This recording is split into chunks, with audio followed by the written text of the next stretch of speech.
not only the formula from the state level, we have also to do work to be able to recoup some of those students.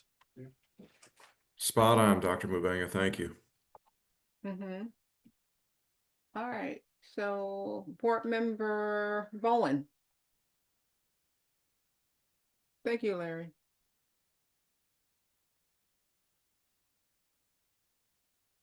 Eric, Can you hear me now? there you go. All right. Well, thank you, Chief Barnes, and being so transparent with all of us. It'll definitely determine how we go forward with the budget, but I appreciate the presentation.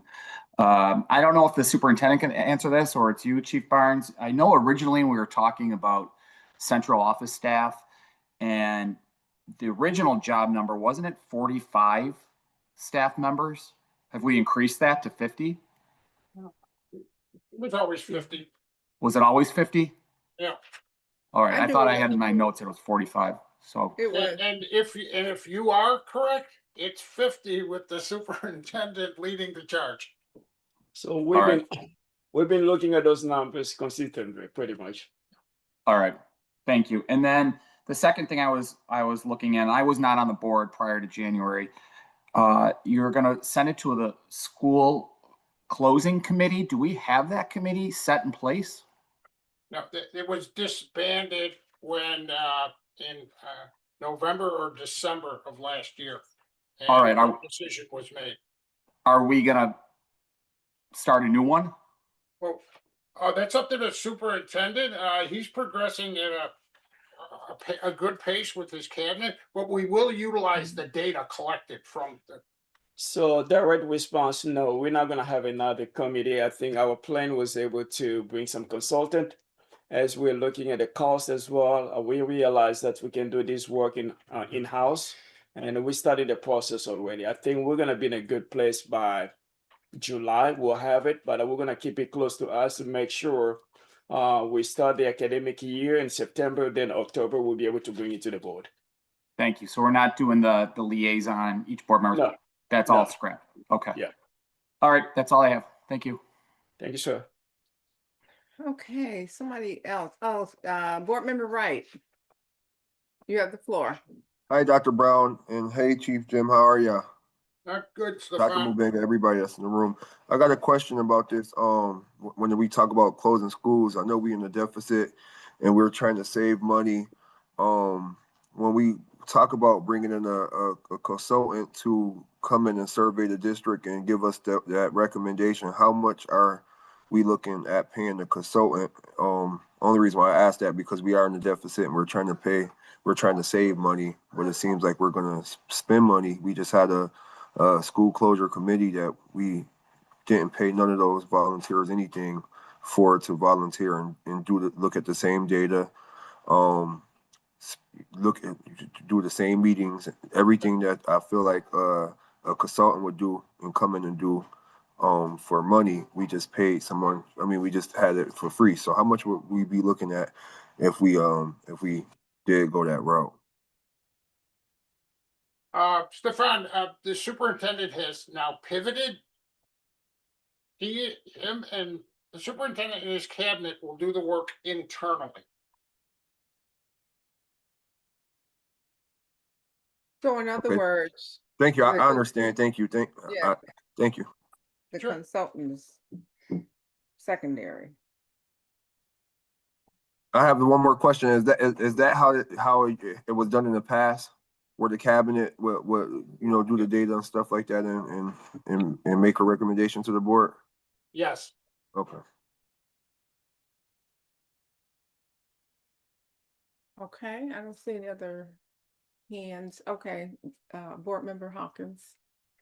Thank you, Board Member Wright. Chief Barnes, Yep. great presentation, always transparent as usual. I just need to know a little bit more about the private high costs and what's the process of us getting reimbursed at 80%? Sure. Private high cost is that there's a certain group of students, I think it's about 800 now, whose needs exceed our capabilities to do them in-house, or it's viewed by the CSE committee that they should go to an agency school to get those services. Say we pay a tuition of $10,000 to that agency, we submit those invoices through what they call the SAMS portal. And the following year, we will receive approximately 80% of that number back. And what is the timetable on the return? Do we get that back? The following year. The following year, Yes, and that's happened consistently? every year. I'm still stuck on, board member Scott had a good question on the charter school transition. So we're paying for students to leave the district to go to charter school? Yeah, we're considered the LEA lead educational agency. So whether the student goes here or private, or in this case, charter schools, there's certain charter school legislation, certain legislation covering charter schools, that they have to receive the same amount of foundation aid per pupil that we provide, that's calculated for our students. Okay. It's a pass-through. So as far as the school closing. Us as board members won't have no input on the closing of schools? Yeah, know, you approve it. Yeah, we approve You're the it. governing body. Yeah, we're in the schools. Yeah, you're right. You're absolutely right. Mhm. I didn't last, I know superintendent is, I'm glad that he's taking any full responsibility. Instead of having a committee to do it, so. Or consultant, A yeah. consultant, yeah, because, that's how things get leaked. Mm-hmm. Keep it more in-house, we keep it, a little tight knit, so I'm very, happy to know that, he will be taking onus on this, and, I support will back that, but. Absolutely right, President, so. I'm all set, Joe. Yeah, to both Hawkins, and my plan is to bring it around October, so you guys will have plenty time, maybe till December, to be able to vote on it before we take it to the state.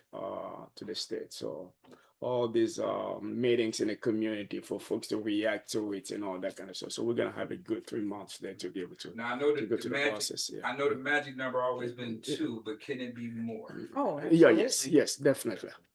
We're cranking numbers. We're cranking transportation, the route. If we cancel this, how much routes are we going to be able to save? And that's going to improve transportation as well. So we're looking at the whole picture. Yeah, I think it needs to be more Yeah. than that magic number. I agree. Yeah. So yeah, I did not promise to.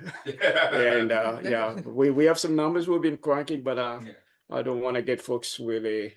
Yeah, I know that was, Uproar I at know this you didn't. point, yeah. That was yeah, the yeah, start. That was Yeah. the advisory board, whatever that was. Yeah. Also, we would want to make sure we start the academic year around September, everybody's settled, and then we open those conversations in October. I had a couple of observations, Jen. Thank you again for that clear, detailed presentation. So with the Medicaid, you indicated 5 million. And that seems low to me. It was historically 4 million. Mhm. We implemented called a revenue maximization committee, working with special ed. We got it up to a little over 4.9 million. Mhm. That could be a number potentially. The superintendent may decide to bump up a little bit. But no, it was historically 4 million. Okay. I was just thinking in terms of the number, the percentage of special ed and disabilities that we have in this district is running between 20-25% Yeah. students.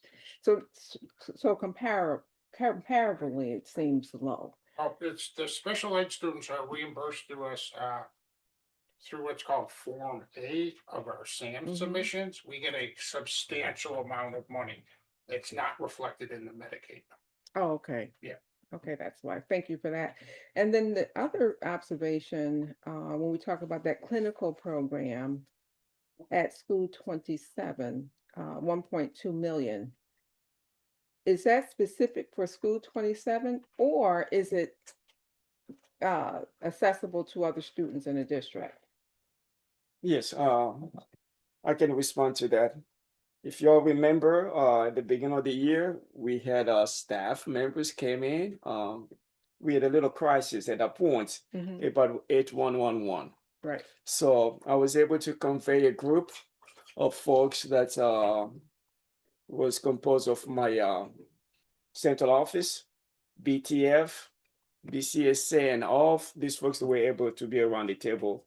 That work was led by Chief Botticelli. Mhm. So they came up with recommendation that we're gonna start with one clinic or hub.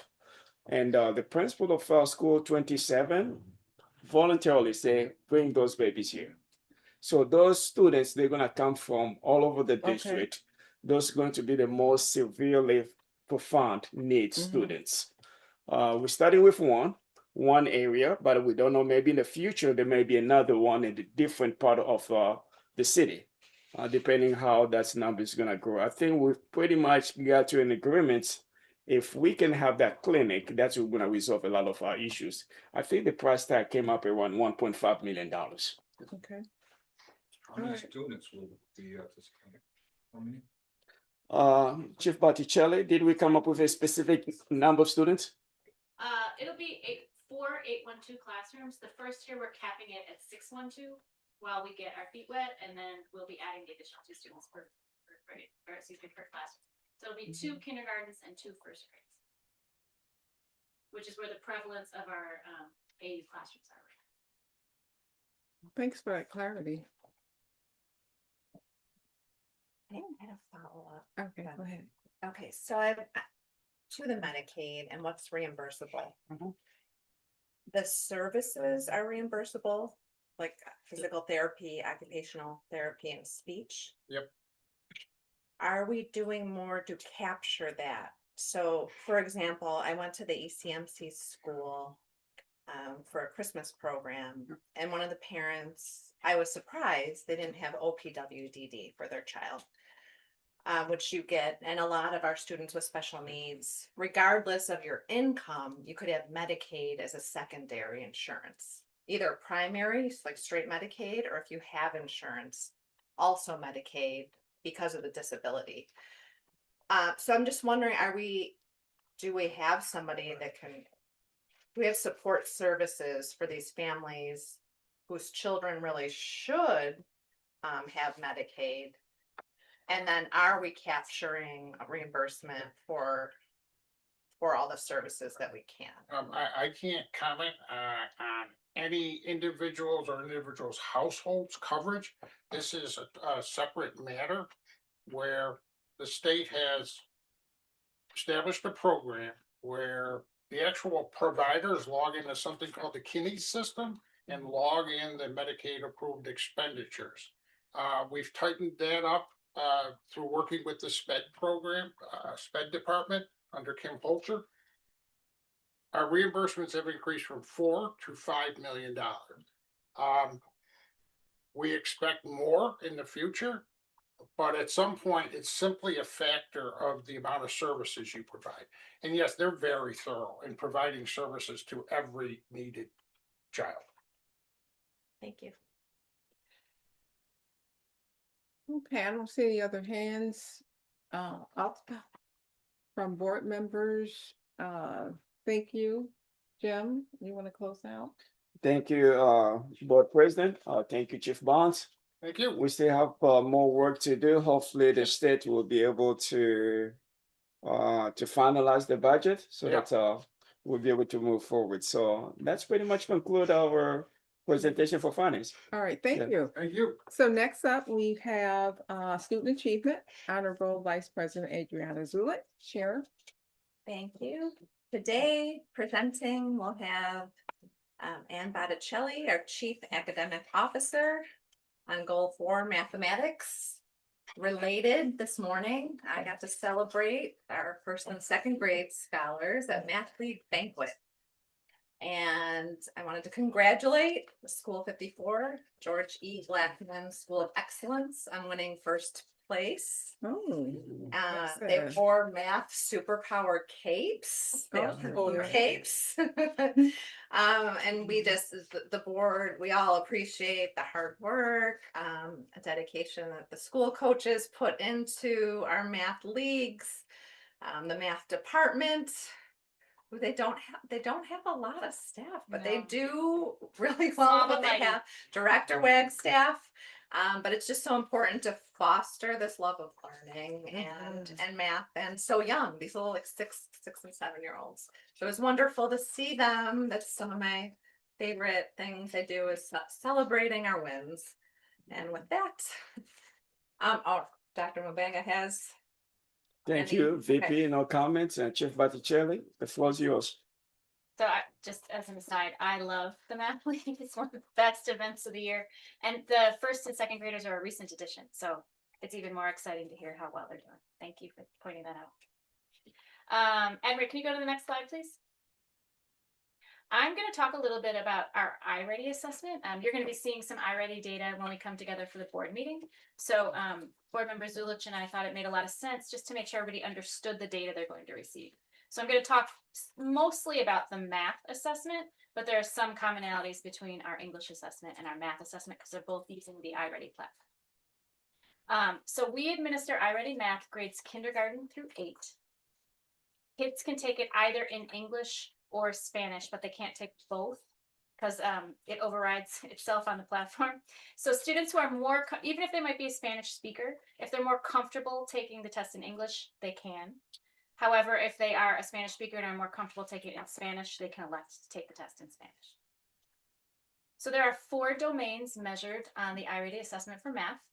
You can see them right here: numbers and operations, algebra and algebraic thinking, measurement and data, and geometry. So a school will receive their data back cumulatively, sort of a composite, but they can also break those apart when they want to see how kids performed in certain aspects. Next slide, please. Actually, for both the iReady Math and ELA assessments, the test is diagnostic. So if you think of going to the doctor and you talk about some of the symptoms you might be having and they give you a diagnosis, it's the same kind of idea. So the primary function of the iReady test is actually to give instructional recommendations for teachers working with students. So we typically take that data and determine what supports a particular student needs in the classroom. So this could impact not only core instruction in math, but it could also impact the type of RTI services that one of our students might receive. So what interventions will they get based on this diagnostic data? The test is also adaptive, so it's very dynamic. Students start with questions on grade level, and then depending on how they respond, if they're doing very well, the questions get more difficult. If they're struggling a little bit, the questions can become easier. Eventually, that test is going to settle on your grade level equivalent.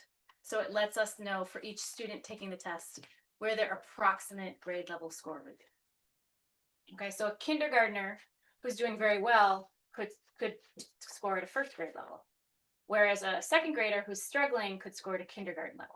So depending on how the student is answering questions, it's going to get easier or more difficult for the student until it settles on that perfect space. Does anyone have questions about that in particular?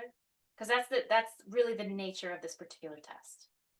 So it's more reading. No, in this case it's math. There is the reading assessment, but in this case we're talking about math problems.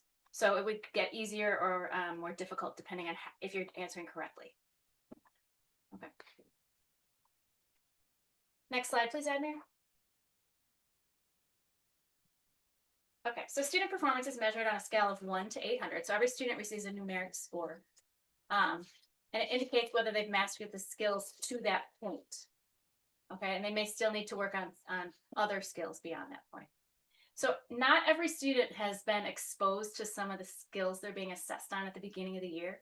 So sometimes when you look at our data, it may seem very low in the beginning of the year, but it's because students might be assessed on skills they haven't actually been taught yet, if that makes sense. Similar to DIBELS, where it's across the year steady, this one will go up or down. So students might be tasked with answering particular questions and they haven't even necessarily been taught that skill because they're performing well, so it gets a little harder. Okay, so in that way, it's adaptive. they're pretty conservative placements according to the system. So it's not taking a big leap. It's saying this is where we believe the student could be, because they want it to be actionable for us. They want us to say, okay, we see where this student is performing, and here are the recommendations for instructional change. Here's what we can do differently in the classroom to help this particular student. Next slide, please. This is what you might receive as the teacher. You would see whether your student placed mid, late, or above grade level. So you'd see that green with the lines through it. You might see early on grade level for some of your students. Both early on and mid, late, above would be considered on grade level.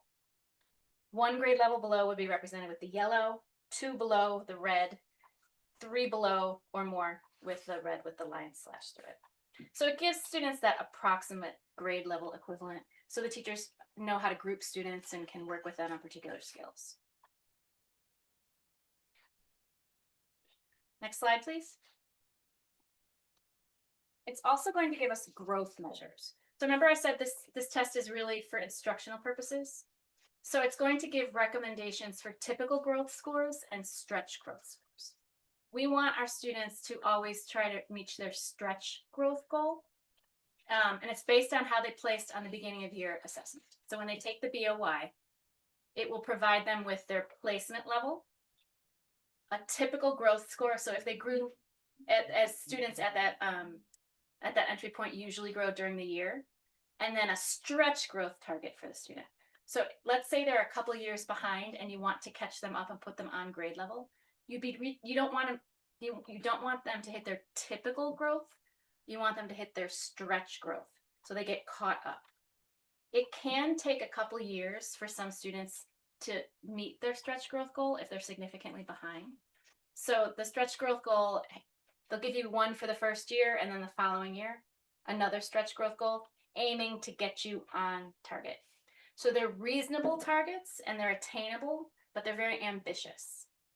So not every student makes their stretch growth goal, but that's always where we're trying to get the student to perform. Does that make sense? Okay. So I'm going to show you some numbers, and I'm going to ask Admir to probably flip back and forth between a few charts just to show you. Next slide, please, Admir. So this is the table for student growth metrics. The top shows you typical growth for a student at that grade and that placement. And the bottom is the stretch growth target. So we're going to look at grade 3. So if you look at the fall diagnostic placement level for typical growth for grade 3, if they were on grade level, you'd see the number 21. So typical growth for a student who tested on grade level in grade 3 at the beginning of the year, typical growth by the end of the year would be 21 points.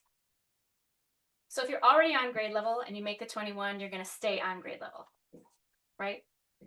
If you look at a student who was 3 or more years below grade level, in grade 3, their typical growth would be 30 points. But that will not get them to grade level because they're already 3 or more years behind. That's just their typical growth. If you want them to get to grade level, you're going to reach for their stretch growth target. So if we go down below, a student who was 3 or more years below grade level on their stretch growth for grade 3 would be aiming for 55 points of growth to help them get closer to grade level. So again, typical growth is what a student at that particular placement at the beginning of the year, where we expect that they would be by the end of the year. Stretch growth targets help students who are far behind catch up. And again, most students aren't going to catch up in 1 year. So you'll be looking at helping to make them meet their stretch growth over a couple years, possibly even 3, depending where they started. I'm going to go to the next chart, which may make it a little easier just to process. So next slide, please, Admir. So here's a more visual representation. So if you look to the left where it says mid, late, on grade level or above, you can see the blue is where the student started. Typical growth for that student would be 21 points. 30 points would be a stretch growth target for that student who started on grade level. If you go to the far right, you can look at a student who was 3 or more grade levels below. That's the blue box, that's their score. A typical growth for that student would be 30 points. But if we want to catch this student up to grade level in 2 to 3 years, they really need to aim for the 55, which is their stretch growth target. These numbers actually correspond to the chart I just showed you. So it's just two different ways to think about it. But we're always trying to take the student from where they start at the beginning of the year to meet their stretch growth target. So typical growth is where most students will end the year. But we just want to push them a little more when they're behind because we want to get them to grade level as fast as possible. Next slide, please, Admir. Here's a specific example. So this is a 5th grader. For this student to be on grade level, the student would need to score between a 480 and a 540. Okay. The student actually started the year for Diagnostic 1, the beginning of the year, at 459. By middle of the year, the student was at 476. So you can see they gained 17 points from beginning to middle diagnostic. So the student's scale score was 459 on the BOY and 476 on MOY, which was 17 points. The student was 1 point shy of meeting their typical growth, right? So typical growth was 477, if you see that line going across.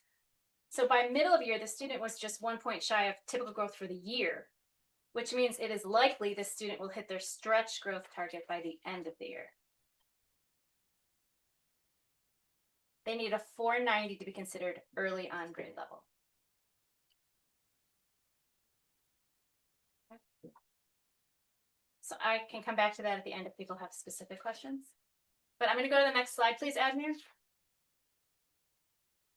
So I talked about how this is actionable data, right? This is for the purpose of the teacher to work with the student. So what the system will do is group students into 5 different levels. So this is a picture of somebody's homeroom, right? So if you look at group 1, there were 4 students that fell into that particular category. 10 students fell into group 2, 0 students fell into group 3, so nobody fell at the middle. 2 students fell into group 4, and 4 students fell into group 5. So that's based on how they performed on the diagnostic. So the teacher gets this grouping, and I pulled out a recommendation for group 2. So those 10 students in group 2, you can see this was what was recommended for the teacher to work on with those particular students. So during their whole class period, the 60 minutes, usually a teacher reserves a little bit of time towards the end to pull a small group of students. So this is what she might be doing. This is also something the teacher could be doing during RTI to work with particular students. Right, so she'd be working on operations with them, adding and subtracting multi-digit numbers, dividing 3-digit numbers by 1-digit number. She might be working on fractions with them, which we know is one of the most important skills to be successful in algebra. So the system will group the students that have common needs for intervention, and the teacher can use the recommendations provided for that group to intervene. So she'd get a series of mini lessons that she can use with those students. And there's, next slide, please. There's just an example on the next page. So I just cut the top, but this would, in the tools for instruction, she can go to the recommendations for that group, click on different lessons, print them out, and then she has activities to do with the students to intervene and make sure that she meets their needs. So there's different handouts that would go with this lesson. There'd be an explanation of the process, questions to ask the students, practice items, etc. So this is one of the reasons why iReady is so helpful for teachers. So they get the BOI placement, and then they get recommendations that they can use with those particular students in very targeted ways to move the needle before MOI and DOI. So that's all I have tonight. If anyone has questions, I am happy to answer. I have a comment because you mentioned reading, and I noticed lately, Anne, thank you for your presentation, that reading is critical with this math. Yes. I was looking at my 9-year-old grandson's math work, and it includes a lot of reading to understand the math. So, yeah, It goes that was a hand in good point. hand. So I was wondering how that correlates because it seemed like algebra. It depends on the type of problem. So there'd be some word problems, some straight mathematical solutions, equations rather. It would just depend on how the student was performing and what it was trying to assess. and I've been to, gone to a few, some of the schools and see, you know, some opponents on reading and how that would correlate to the math. Not per se iReady, but it's, MZ. Oh, that is the consultant that we use to support our Orton Gillingham phonics approach. Yeah, I met with them, they were going to school, I happened to be there, and, you know, they were, I mean, I was very impressed on how the students were able to, pertain the information, especially with us being in the room, how they were still on task, how the teacher was still able to get those children to be on task, and, you know, learn the words, understand the concepts, pronunciate them well. And we're talking students from, you know, we're talking foreign students and, you know, and things of that nature really grasping that. So I was very impressed on that curriculum in itself. But what's the process on obtaining new curriculums? How does that work? New curriculum? Well, we revise our curricula every year. So there's things like adoptions when we adopt a material. For example, a bilingual program we'd be adopting for K-2. We just had the final meeting the other day. Or a textbook adoption like we'll have for algebra. But those are materials, and then curriculum is written around the standards, and those materials provide the resource to implement the curriculum. What curriculum are we using for math? So currently our resource is Reveal. But the curriculum might look slightly different. We might pick out parts of the Reveal that we want to use, not page by page. So why is that? Why is it page by page? A lot of the programs give you a plethora of information. You can't possibly cover it all. So we prioritize what's the most important skill at this grade level. Where do we want to invest our time in the classroom? Now, that's something that you want to purchase that you can't purchase, or how does that work? I mean, you're being the CAO of it, right? So You're gonna give me some more money? I mean, yeah, I just want to get an understanding on how. No, when we see a need for a particular resource, so we do have like a textbook adoption cycle. So between every 5 to 7 years, we adopt for different subjects, different grade levels. We would adopt new resources. So Reveal was adopted like 2 years ago, and I believe Mi Vision, My Vision was adopted 3 years ago. So we have a cycle. This year it's algebra's turn. The following year will be geometry. So we try to phase it in over time because we have a limited budget. We have to be reasonable. So if something you want that's in the budget that you can't get, then basically someone will tell you that we can't afford it. Or that, I don't know if that would be his. I mean, that's not necessarily my call. We have a budget that we have to operate in, but we are also able to use different resources when we see a need for something. So if we, for example, if we saw that there was a need for a different assessment or something, we would work with the different departments, with grant holders, Jim's team, to figure out where the best place is. We would be able to phase something in if we saw a need. I don't have other questions. So, thank you for your presentation. Thank you. Thank you, Chairman Hawkins. Next, we'll have VP Everhart, please. Thank you. Thank you, Anne, for your presentation. When you first started talking about how this would work, I was thinking about how actionable change could work with maybe like one teacher, 20 students, all ranging from above grade level to below 3 grades below grade level. And then you explained that they would be grouped off. How would the teacher manage this in the classroom? Like what would this look like? So at the elementary, for example, we have a 60-minute math period and a 30-minute RTI period, response to intervention. So during the 60-minute period, she would probably, I mean, every approaches it a little differently, but generally speaking, they would teach whatever concept is new for the day, and then provide independent opportunities for kids to practice with feedback, while she might pull a small group. So maybe for the last 15 minutes, she could pull that group that I was showing in the example, group 2. She might pull them to work on the recommended activity. And then she also has time. We're doing a walk-to for every math student in elementary, K6 next year. So the students would walk to a teacher for their particular group. So it'd be a little more targeted even than what the teacher was able to do in the core class. Okay, all so the they would kids get, in that sense would be grouped. okay, so they would get a total of about 90 minutes of this kind of specialized curriculum. Yes, so they'd have the 60-minute core, and that is heterogeneous. All the kids are together. It doesn't matter what their particular level is. And then the next 30 minutes, they would walk to a teacher and they'd have a more leveled approach. Okay. Okay, thank you, Anne. You're welcome. Next is Board Member Bowen, please. Hi, Ann, thank you for that presentation. It was wonderful. I know it takes a lot of work to get ready for presenting in front of a board meeting. This is very thorough and was great. I just have one quick question. Those special ed students that are integrated in a regular ed classroom, are they taking these tests? Yes. They are. Are they held to the same standards as the regular ed students?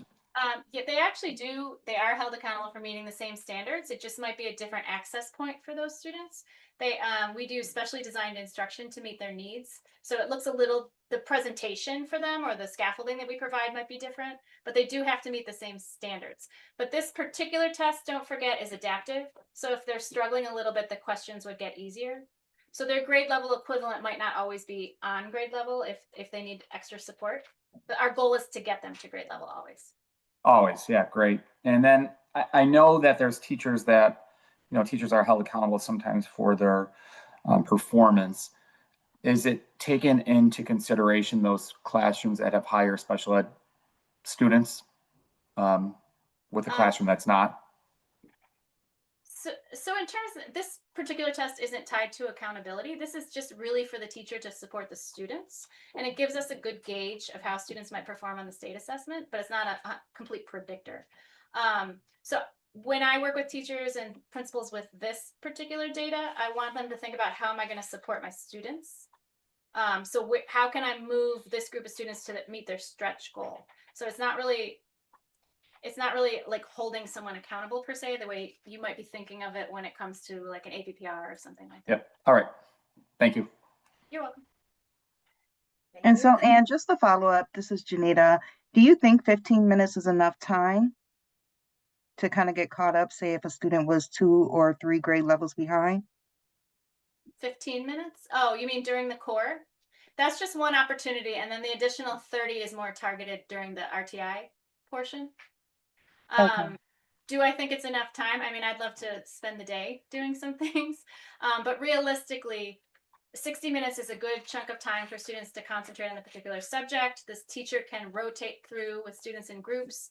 And then the 30-minute RTI period is fairly standard, I would say. Right. I'm just thinking the 60-minute core time, the kids who are behind are not tuned in, and then the kids who are above probably are bored. And so how can we get that full 60 minutes with the curriculum or the instruction that's tailored to exactly what they need? Would that be possible? I know that would be a lot for one teacher. Well, I don't know that that would be possible. We don't track students during core. It is heterogeneous, so all students are clustered together. We don't group them by level during core instruction. Everything Right. that we're teaching during core is on grade level, but we provide those scaffolds or that SDI to help them meet the on grade level. It's the RTI time when they have that opportunity to do below grade level work to try to catch up a little more. But there's also different programs we have that kids can work on at any time. So for example, First in Math, they can practice at home on First in Math. They can do it at Okay. school, they can do it during lunch. Okay. There's That other makes sense. Yeah, if there's some type of online function, that makes a lot of sense that they can do at home. Mhm. Okay. Thanks, Yeah, and Anne. we do have some fantastic examples in the district of kids who really love the practice that they get. So I don't want to get out ahead of myself, but we have some kids who are going to be in for some good news. Okay. Thanks, Anne. So can I make a comment? Oh, of course. So when I was a sub years ago, the ideal situation would be to have 2 people in the classroom. So I always worked as the second teacher in the classroom. And so we had the opportunity and privilege to work with students who were in these groupings. Mhm. So it really made a difference, Dr. Mubinga, to have that extra resource in the classroom. Jim Barnes. Because it really was helpful, whether the kid was, you know, 5 grade, well, that's a exaggeration, 2 grades below, and or if they were more advanced. We generally worked it out where kids weren't bored and ensured that kids did get their needs met. So just saying. In our ICT rooms, there will always be 2. And then in some of our classrooms, there are 3, because if there's an ENL Mhm. integrated teacher as well, they actually have the 3rd teacher. That's typically in an English classroom. Yeah. But yeah, there are opportunities for that. So we just need twice the That's teaching it. staff. Yes. That's a lot of $1 million, right? But to that's Evan Brown's points. Oh no, I think the question that board Mhm. member Everhart asked, principals have the autonomy when it comes to the master scheduling of the building. You have some students that are 2 or 3 years behind. That's the time where the principal make a call sometime during on-call or elective, and to be able to pull those kids that need additional support and provide the resources either online with a supervision of the aides or the persons that's there. So principals can be creative and have real autonomy to their master schedule. That makes more sense. Thank you.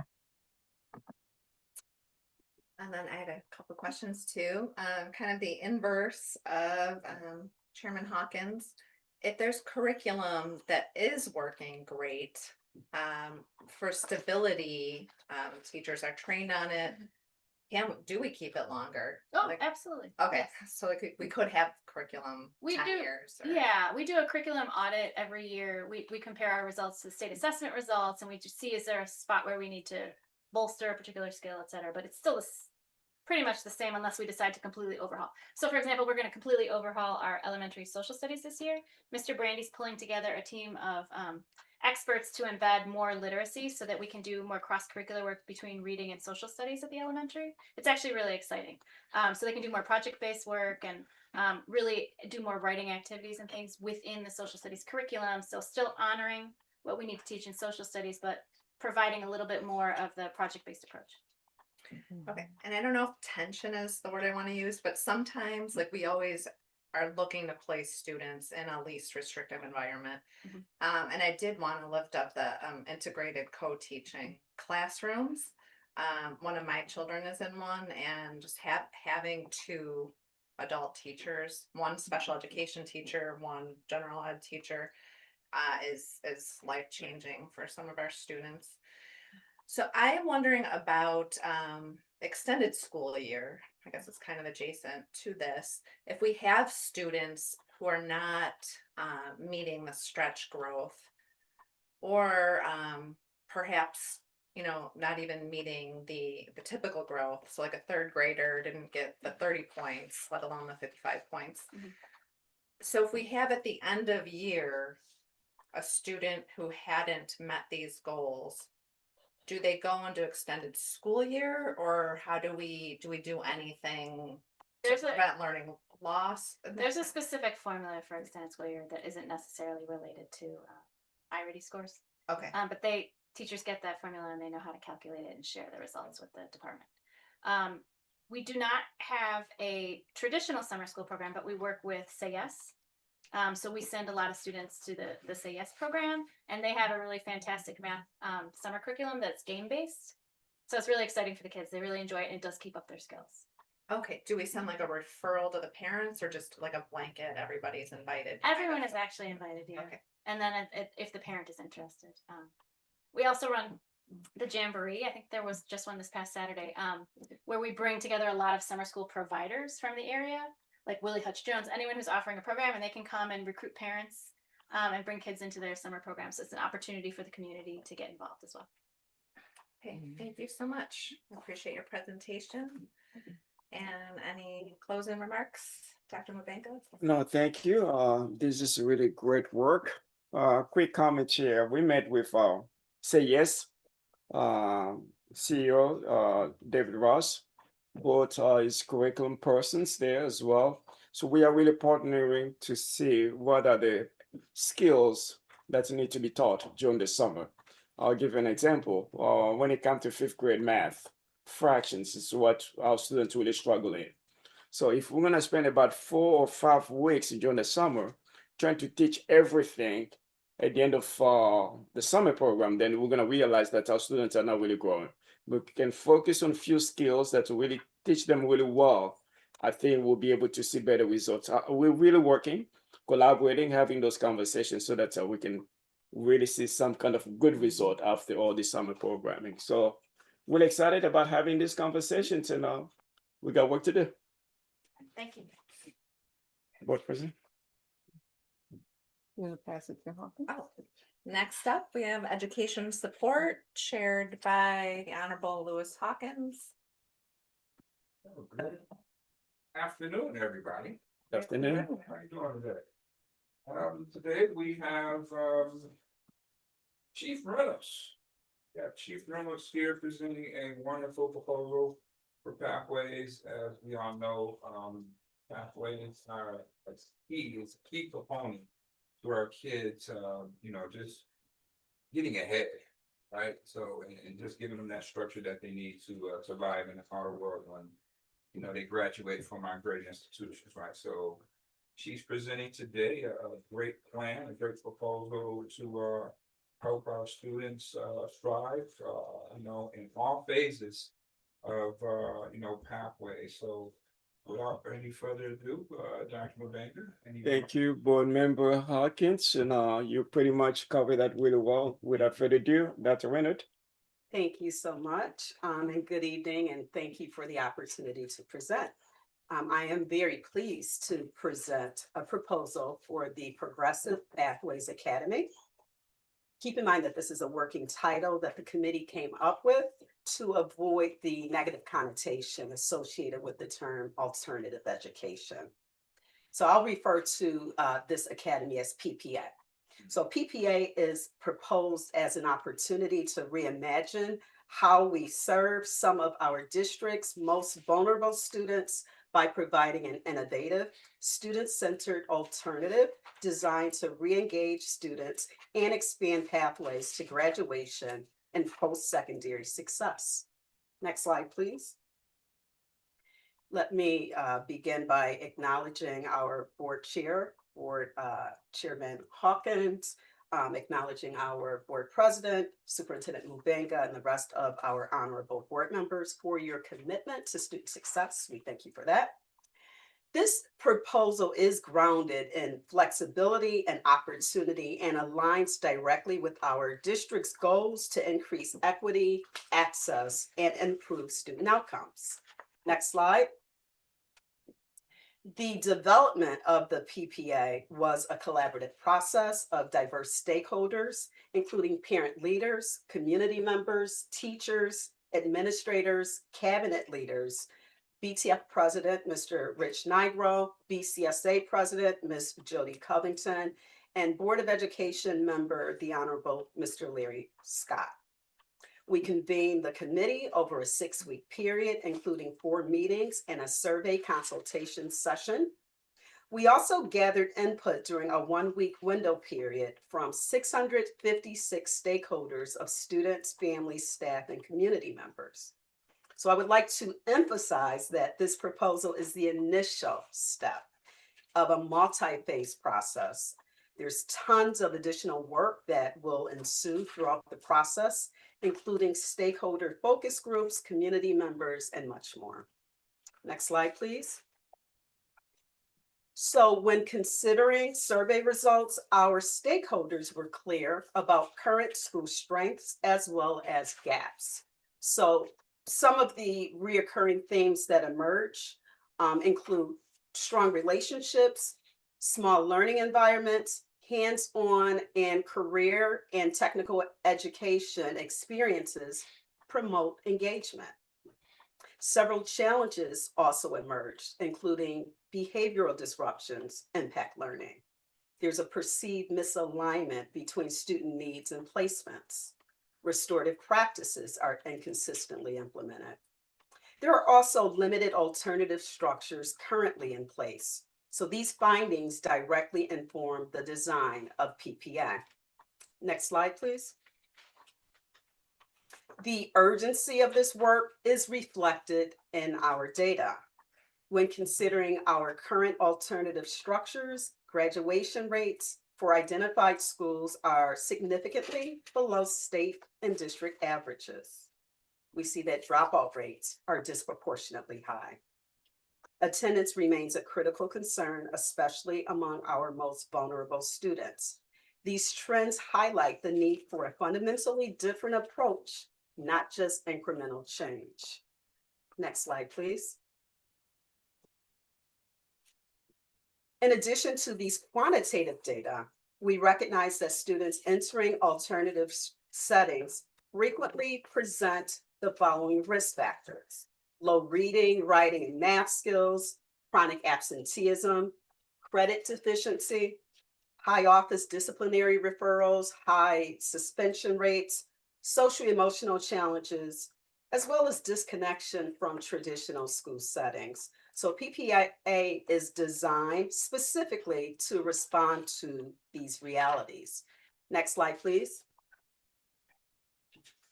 PPA is designed as an innovative, equitable, and student-centered model. Key features include expanded hours from 8 a.m. until 8 p.m., allowing students the ability to begin later, or perhaps take a few classes, leave for an internship or work, and then return for classes. Competency-based instruction where students learn skills before advancing. Credit recovery and acceleration pathways. Project-based and experiential learning where students learn by doing and where knowledge is created by direct experience and critical reflections. PPA will offer high school and GED pathways, CTE options, embedded socio-emotional and mental health supports, workforce development, community and family partnerships.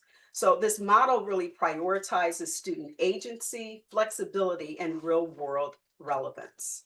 Next slide, please. We are targeting students who are overage and undercredited, experience chronic absenteeism or disengagement in traditional school settings, youth returning from justice involvement, students balancing life responsibilities such as work and parenting, or simply students who seek an alternative pathway to success. We know that the physical environment is also critical to student success at PPA and will include technology equipped classrooms, a gymnasium and fitness center, music and other creative art spaces, library, auditorium, a decompression space, because we know sometimes our students and staff need to kind of get away to decompress, a community room for family engagement and partner collaboration, cafeteria with culturally responsive meal options, a shower and laundry facility, outdoor gathering areas, space for community-based partners, as well as integrated healthcare and mental health services. So this is about meeting students where they are and then moving them forward. Next slide, please. PPA will also be anchored in the guiding principles that are listed here. I certainly won't read them all. In the proposal that I shared with you, it also includes commitments to accompany the guiding principles, but I'll just highlight a few. So of course, highly qualified and supportive staff are critical. So we will hire highly qualified and supportive staff who foster excellence, equity, and meaningful relationships to ensure that every student thrives. We will be seeking an MOU to ensure that the right staff are identified for this program.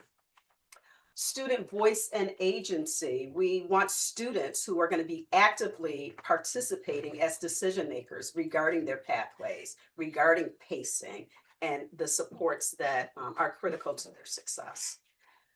Advisory and relationship-based structure. So PPA will be a place where every student is known, supported, and connected to trusted adults with whom our students feel most comfortable. All of these are principles that ensure that the program is not just different, but transformative. Next slide, please. Entry into PPA will be a strength-based and student-centered approach. Students may be referred by their schools, parent, or themselves with parent approval. The intake team will include an administrator, counselor, student, or family member, and a special education teacher if applicable. Each student will have what we'll call an individual learning and graduation plan, or an ILGP. Staffing will be intentionally robust, including counselors, social workers, psychologists, case managers, family engagement support, workforce, and partner coordinators. So this ensures for a comprehensive support system that will be wrapped around each student. Next slide, please. Instruction at PPA will be personalized, flexible, delivered in small class settings. We will use multiple pedagogical approaches. I mentioned project-based and competence-based and experiential learning. We're interested in liberation pedagogy also as another approach that we'll use to empower our students as active co-creators of knowledge rather than passive recipients. Students will have access to multiple pathways that I've already referenced. Regents, GED, CET, and industry credentials. We want to provide them dual enrollment opportunities as well as workforce aligned programming. So our goal is to create multiple on-ramps to success. Next slide, please. PPA will integrate academic and wraparound supports. This includes mental health, behavioral, and social emotional services. Family engagement will be a cornerstone where students and families will engage in collaborative goal setting, 5-week progress reviews, virtual meeting options, student-led exhibits of learning, community showcases, workforce engagement events, as well as partnership and internships. So we're seeking to build a true partnership with families and community. Next slide, please. Success will be measured through clear metrics, including attendance and engagement trends, credit accumulation, graduation and credential attainment rates, Regents performance and GED completion, as well as post-secondary transitions. We'll also prioritize stakeholder feedback to continuously improve the program. So this is really about accountability as well as continuous refinement. Next slide, please. So the timeline, I mentioned a multi-phased approach. So the rollout is structured, and phase 1 will focus on the year 1 budget, board approval, MOU development and approval, as well as principal identification during phase 1. Phase 2 will take place during the 26-27 school year and will include recruitment, planning, partnership development. I won't read everything, but there's obviously a lot of decisions and a lot of work that needs to be done. And this will ensure for a strong foundation before launching. Phase 3 is the program launch during the 27-28 school year. We will begin with an initial cohort. And then phase 4 will include expansion into in year 2, including increased enrollment, expanded pathways and partnerships. This phased approach allows for thoughtful scaling. Next slide, please.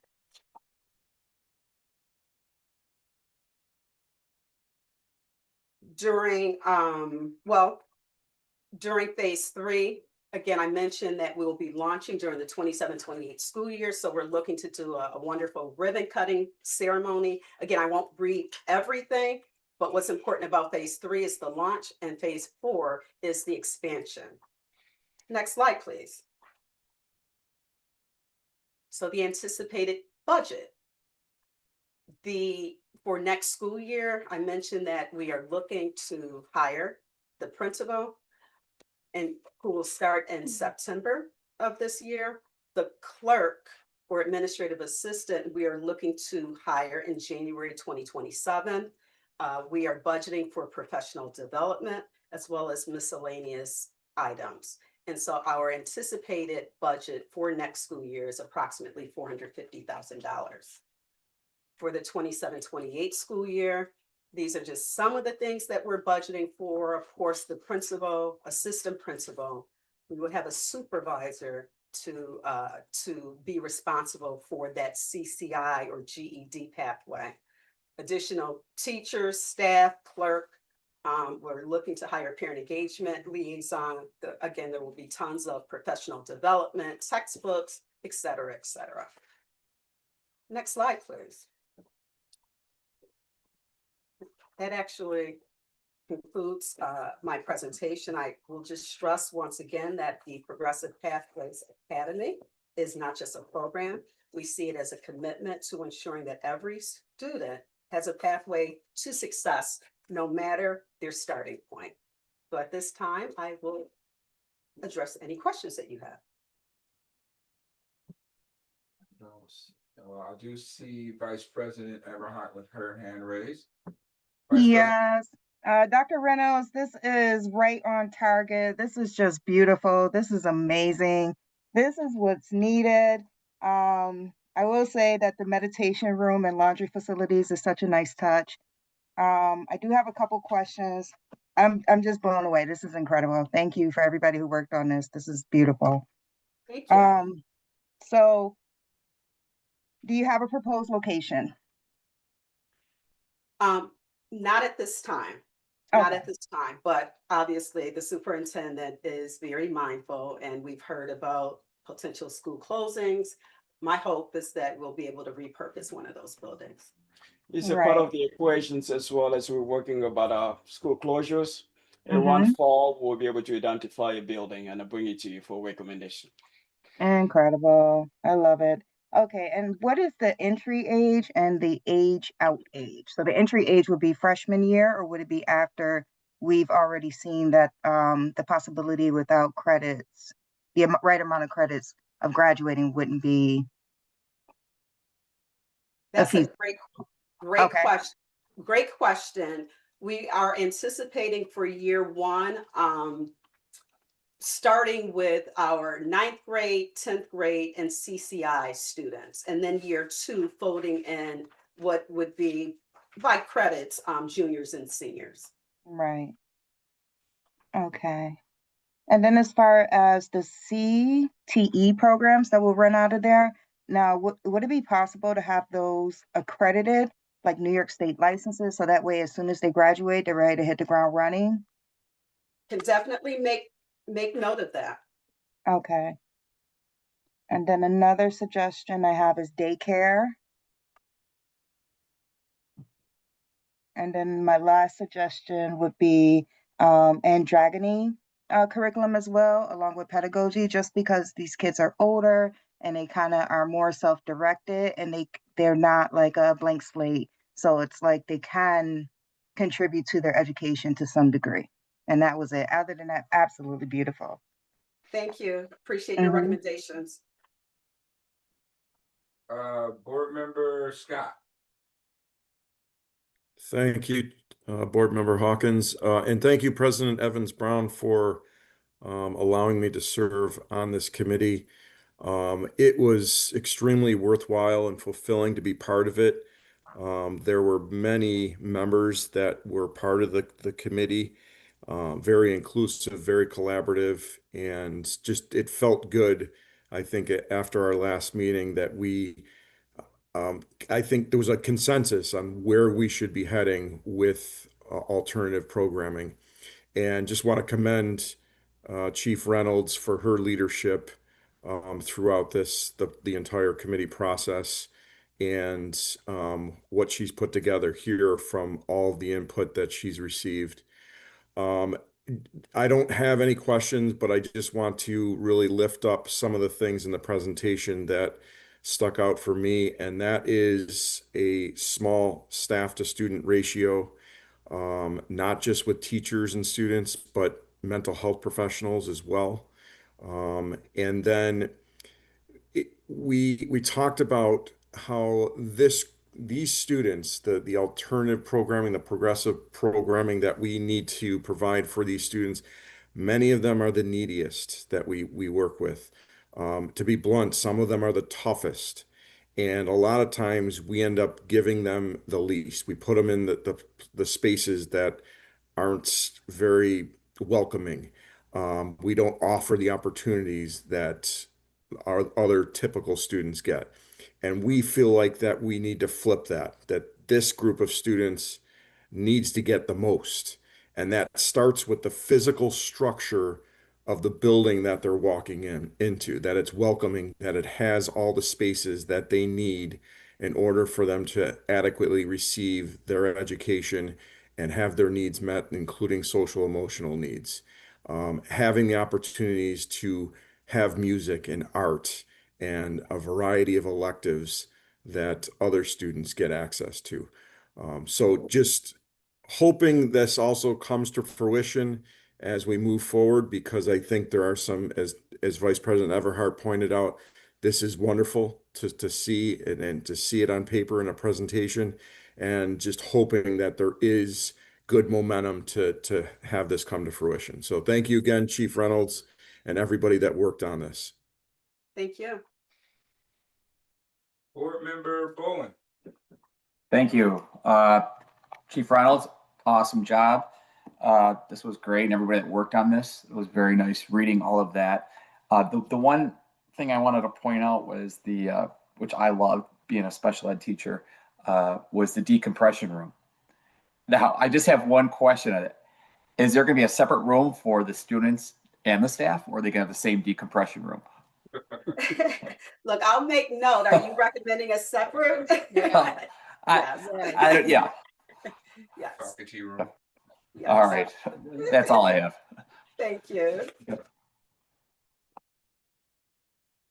I just have a comment, I guess,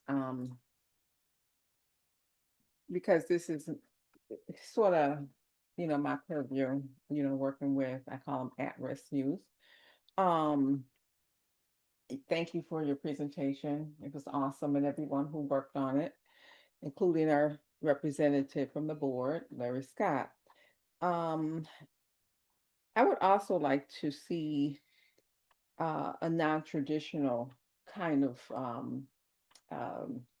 curriculum, so to speak, because these young people tend to be non-traditional. That's why they're where they are.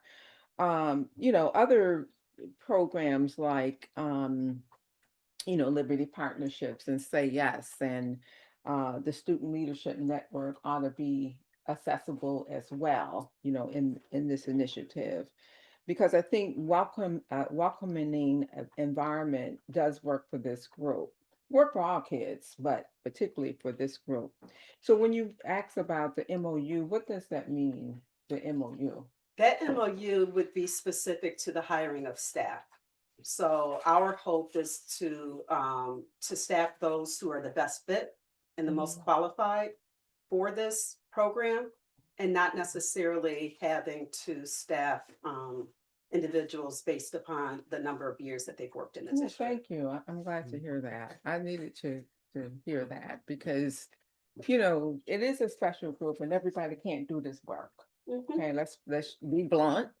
And so it has to be, a great fit, including the administration and the supervisors and so on.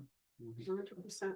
And we are absolutely agree with you in terms of the non-traditional curricula. So some of what the instructional approaches that I mentioned are not traditional. I'm not saying that it's not happening in any schools, but it's not traditional approaches that we utilize in our district. I'm gonna give you an example. There was a young lady, she went to McKinley, and this was just 2 years ago. And she had a lot of behavior problems. Every time you look around, she in a fight. So she wound up getting suspended, from McKinley. She was a junior at the time, maybe 10th, 11th grade. And she was placed at alternative. And as a result, this young lady said, she began to focus, number one. And I think maybe because of the smaller environment, I'm not sure. But she wound up getting all the credit she needed within a year. And she graduated last year, with her high school diploma and graduated with her class. So it can work. And I think the right folks at the right time can do it. So I was really impressed with this young lady. She's in college right now. So thank you very much. Yes. But thank you. Oh, I just had a question. So we closed Pathways Academy in November. We voted to close that. Is Progressive Pathways Academy was part of that, like looking at what didn't work and how to make pathways better? Is this like a Pathways 2.0, like a more responsive pathways? Or can you differentiate that a little for us? So I'll just say what is provided currently through Pathways will be a Pathways under, and again, it's a working title, Progressive Pathways Academy. Virtual option, in-person options. So yes, what is traditionally provided during Pathways right now will be an option for this academy as well. Okay, and then Can I just say this though, because I'm just wanting us to do a mindset shift. So I'm hoping that we're not just referring to this new innovative program as Pathways 2.0, Academy School 2.0. Nope, this will have a new identity. And lifting up also that I mentioned the undercredited overage students, but it's open to any student. So we can have a student who is on age, has the appropriate number of credits, but they're interested in an alternate pathway. I talked about these extended hours. So this student, sample student, may be a parent or may work a job and may want to go to school a little later than 8 a.m. So that student may potentially be able to start a little later. So open for all students, but of course, really focusing in on our students who have had challenging experiences in our traditional school settings. there are some unique challenges. Thank Absolutely. I just have one question for the MOU. Who would do the hiring for the staff? The district will hire, but Chief Scarpine, if you're watching, the legal department will help to develop the MOU.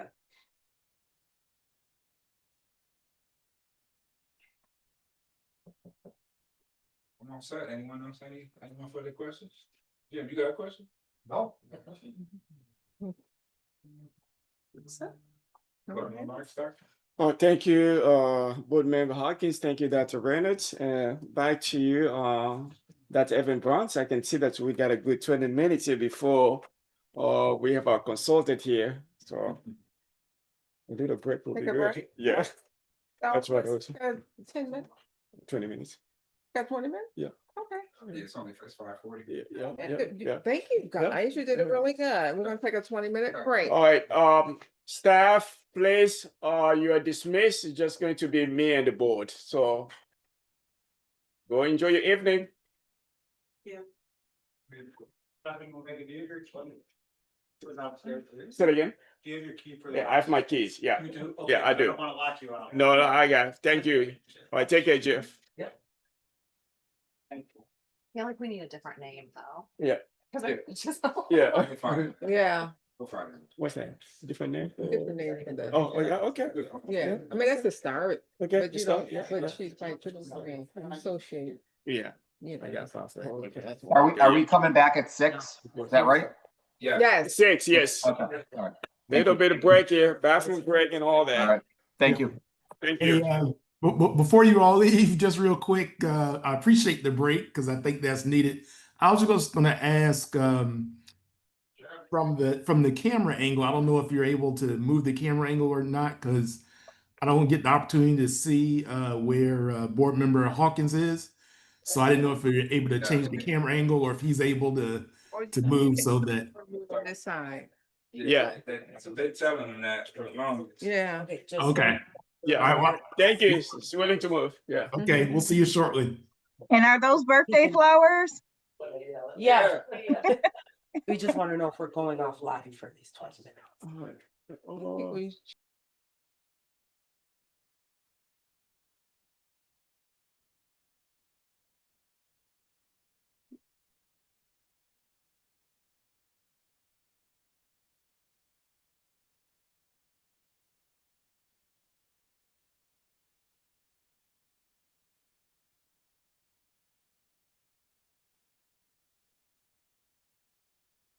Ruth, can you take the birthday flowers with you so Board Member Hawkins can maybe sit in my seat?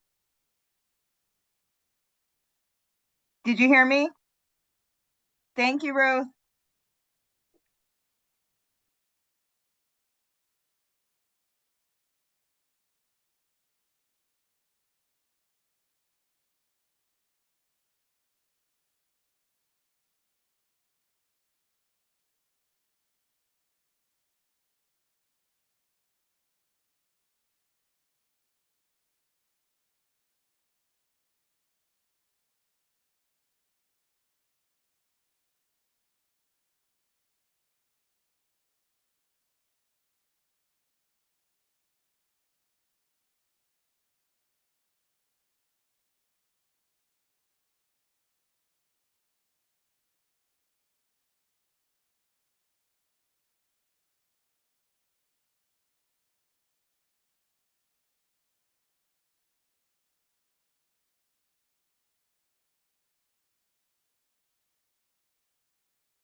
You want to agree with VP Everhart? Good. Okay, welcome back. We're completed our recess. Vice President Janita Everhart, you're on. Welcome to the Executive Affairs portion of our workshop. We are joined with Rodney Jordan and Cindy Ellsberg from the Council of Great City Schools, and they will be graciously offering us coaching for this next 2 hours. Welcome, Rodney and Cindy, and thank you for coming. Thank you very much for having us. Thank you. Just Good want to be to here. do a sound check. You all can hear us okay? Yes. Okay. All right. Good. Well, first of all, I just want to thank you all for allowing us to come and share with you today. Really want to offer appreciation for your board leadership team and President Evans Brown and VP Everhart and Zulich, as well as with the great cheering and support of Dr. Mabinga for really allowing us to do this session today. Our hope and plan is that we'll be able to do some future sessions as well. We still are driving to get everybody together for a 2-day workshop, and I'll come back and touch on that at the end. But really, this is just an opportunity to, and for me, I think kind of like our first real opportunity to come together with almost the entire board. I know one member isn't present at the time, and just kind of work towards establishing some common language around what it is when we have on the screen here to be student outcome focused, and that student outcomes don't change until adult behaviors change. So this will be a little bit of an interactive session. We do have some exercises that we're going to ask you to do a little bit. So I ask if you have some pen and paper or pencil and paper close by so that you can jot some things down. I would ask that everyone be prepared to share, and whenever possible to be on camera if you can do that, and also to the greatest extent possible if you can silence your phones and just put your phones aside and other devices aside for a couple of hours or so or less while we gear in on this effort to really to just be supportive of your work and your goals of being student outcome focused.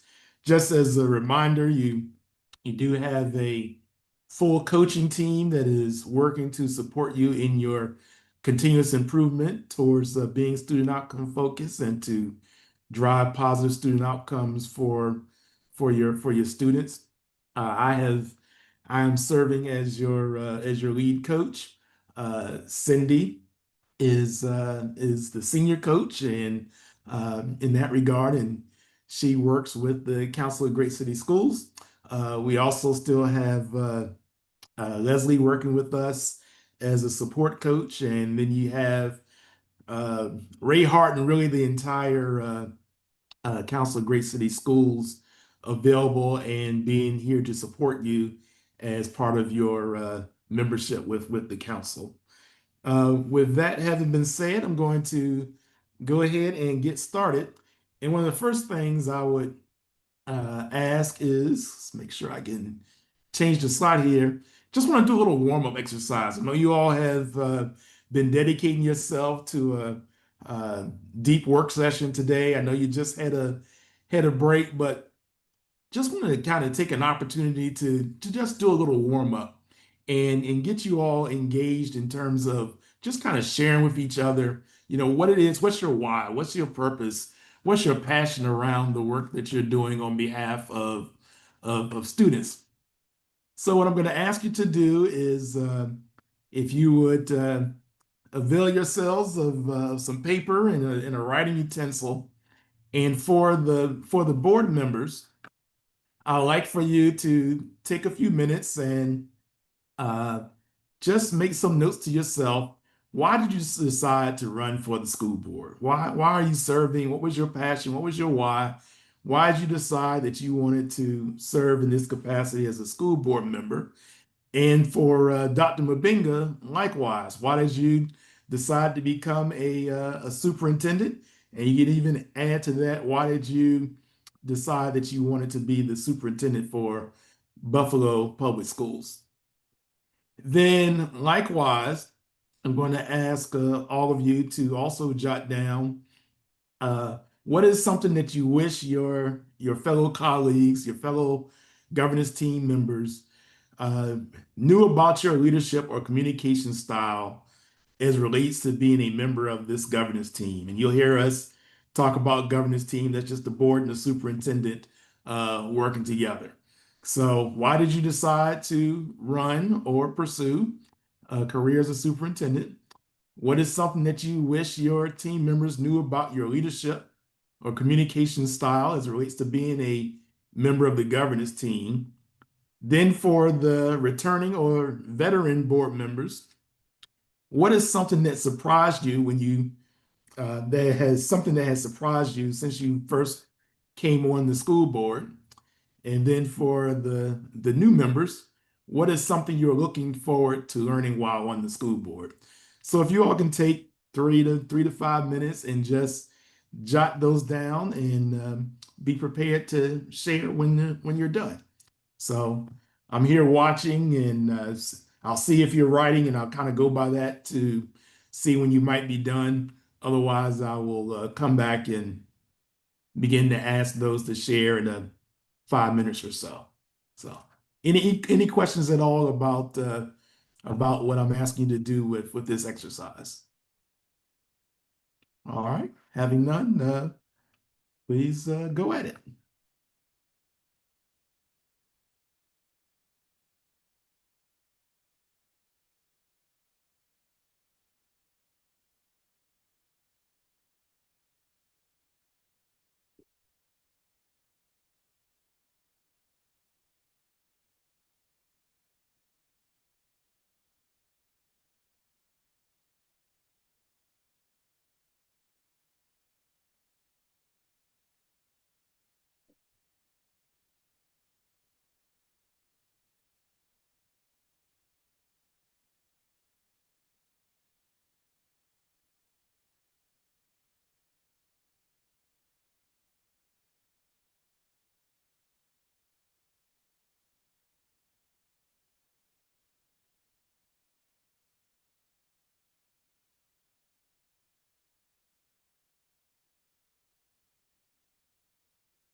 Do you need more time, or are you about ready to start sharing?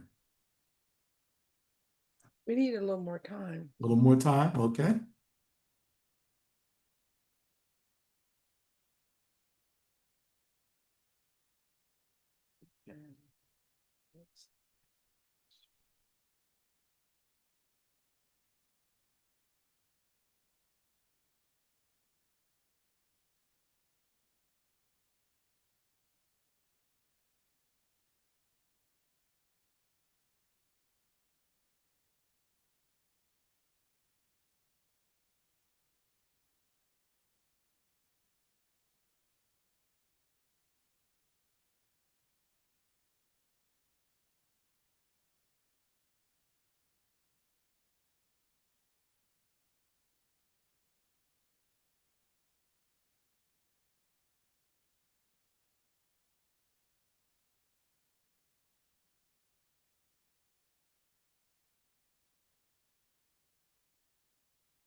It's so hard. You want to open a window?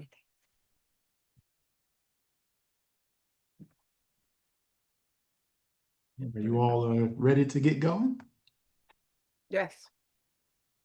Okay, so let's start with the first question for right now. Why did you decide to run for the school board, or why did you decide to become a superintendent? Who'd like to be the first to share? Share what you wrote. If you're on Zoom, you can just come off mic.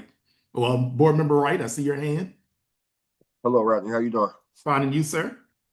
I'm doing good. I wrote down the reason why decided to run for the Buffalo School Board is to make sure that every student had access to a safe, supportive, and high quality education, and to be a strong voice for families in my community.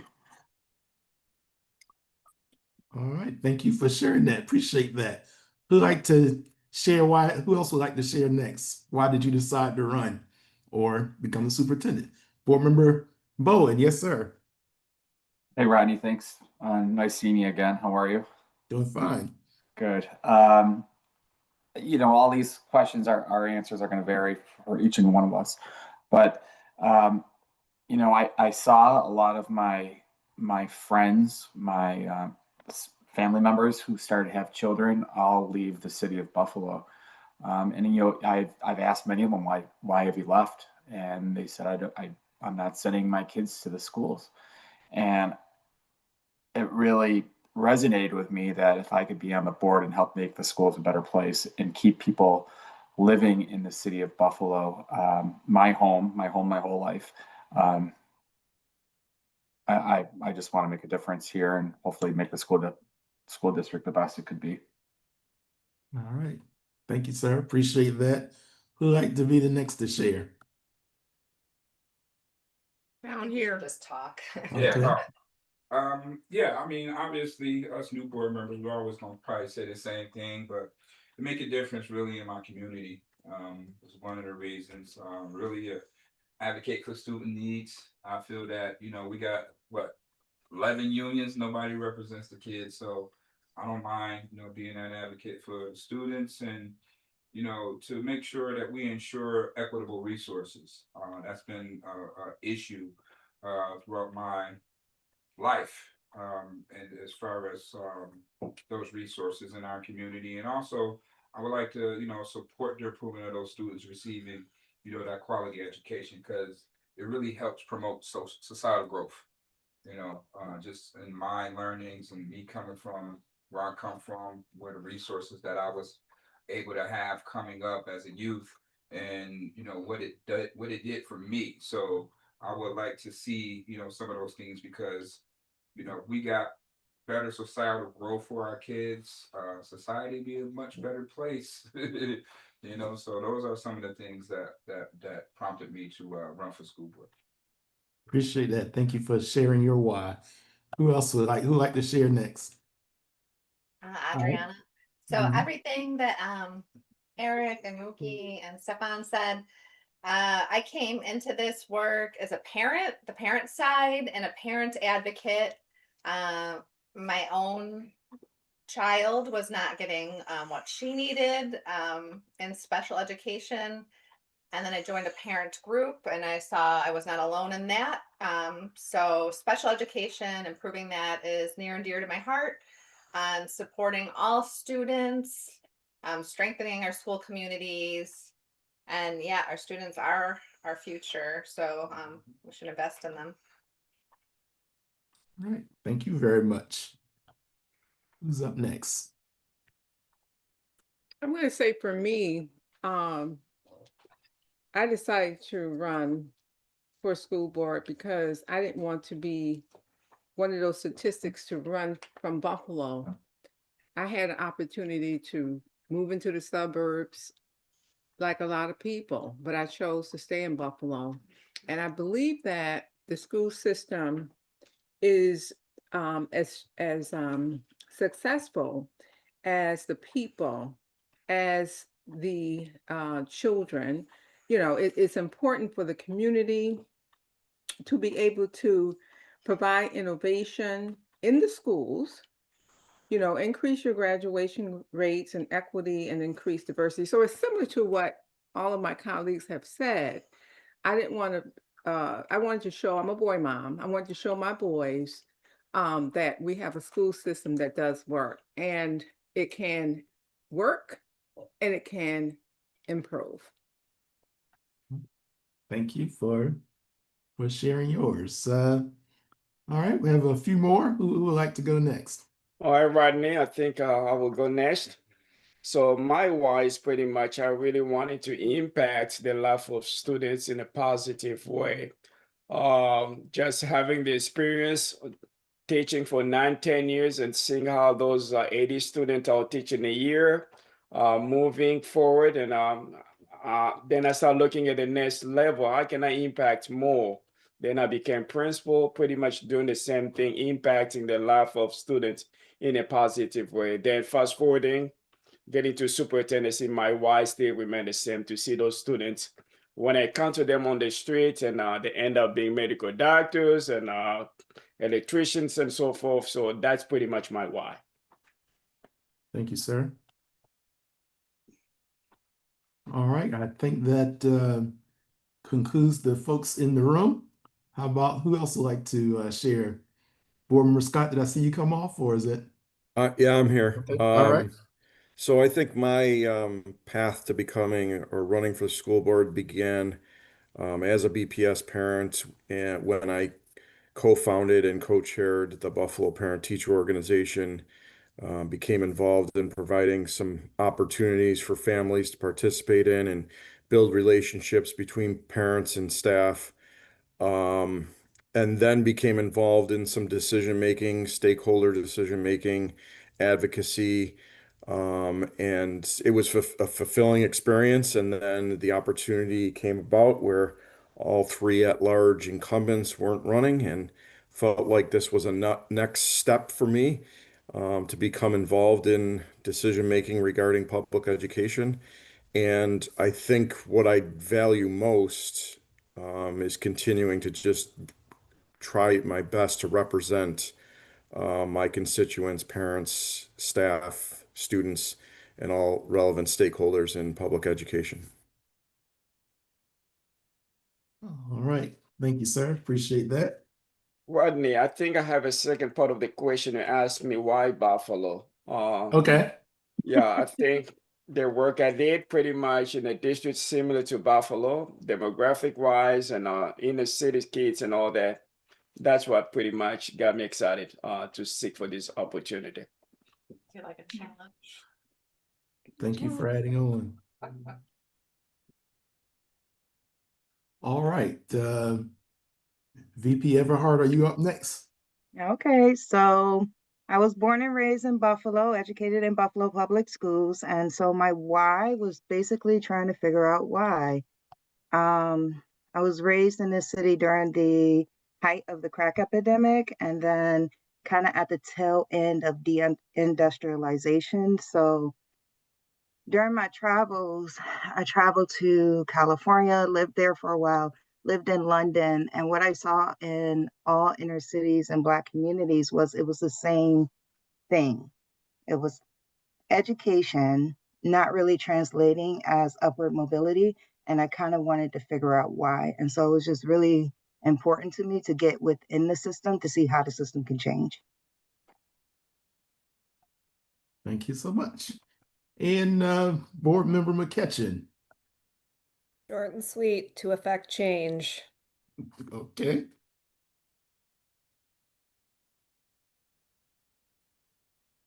I'm making notes, so that's all. Thank you so much for each of you all sharing that. So, is there anything that that you all kind of noticed about each person's response to why it is that you chose to do what you're doing in terms of your governance role? What did you notice, or anything stand out as far as that's concerned? Is that the second part of your question you mean with the?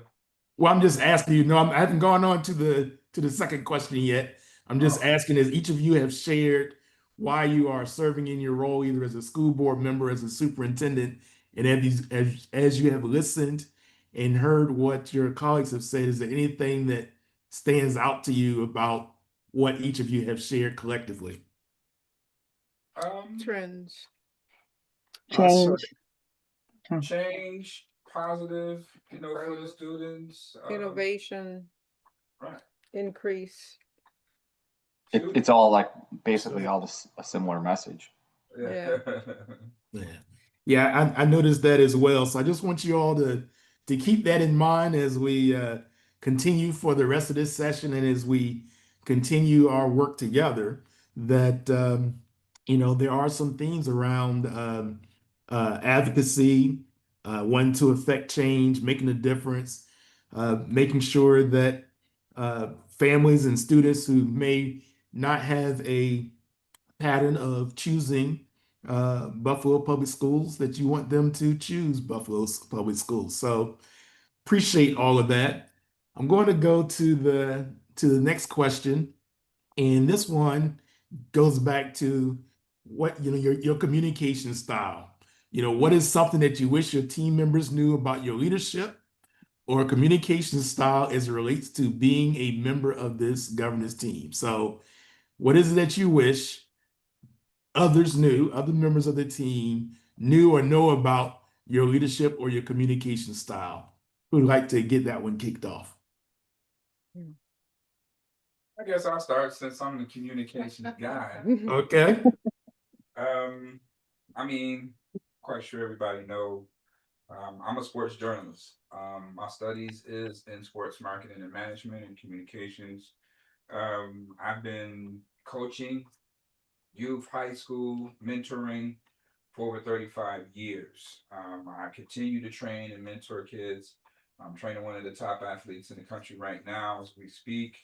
But during my time, my Better Education and Athletes program have provided guidance for over 100 students, athletes, to colleges and also in the professional ranks. I have kids that I've nurtured from 12 years old all the way up to the NFL, the NBA, things of that nature, and they've maximized that by winning Super Bowls. So we got a few Super Bowl champions right here from the city of Buffalo who just stayed the course. And the common thing was the grades, right? So the grades is always the key component. When it was their time, when the scholarship offers came, the grades did not interfere in those opportunities, through that mentorship and those programs and the guidance and the resources that those kids have. So those are just some of my leadership and my communication style. I'm currently a Buffalo Bills, Buffalo Sabres, Buffalo Bandits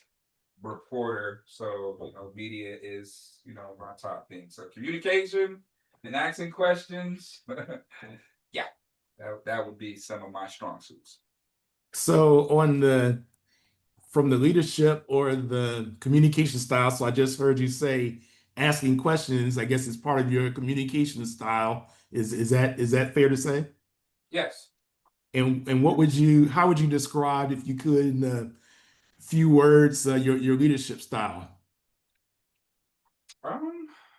My leadership style is, I just like to be transparent. I don't like to hold stuff in. I like to speak my mind. I'm very opinionated about things. Because I think, being that way, gets things out in the open. That way I can help understand, the conversations that I'm having with my colleagues. And, I can learn from that and things like that. It's kind of like a iron sharpen iron kind of thing. When we're having these adult conversations, I mean, sometimes we may not see eye to eye, but it's good to have those conversations face to face so we can learn one another and identify, what is my colleague's strong suits or ways where I can't try to embarrass them or seem, overpowering, at times. Me being in a leadership role, I was a head coach at the age of 19.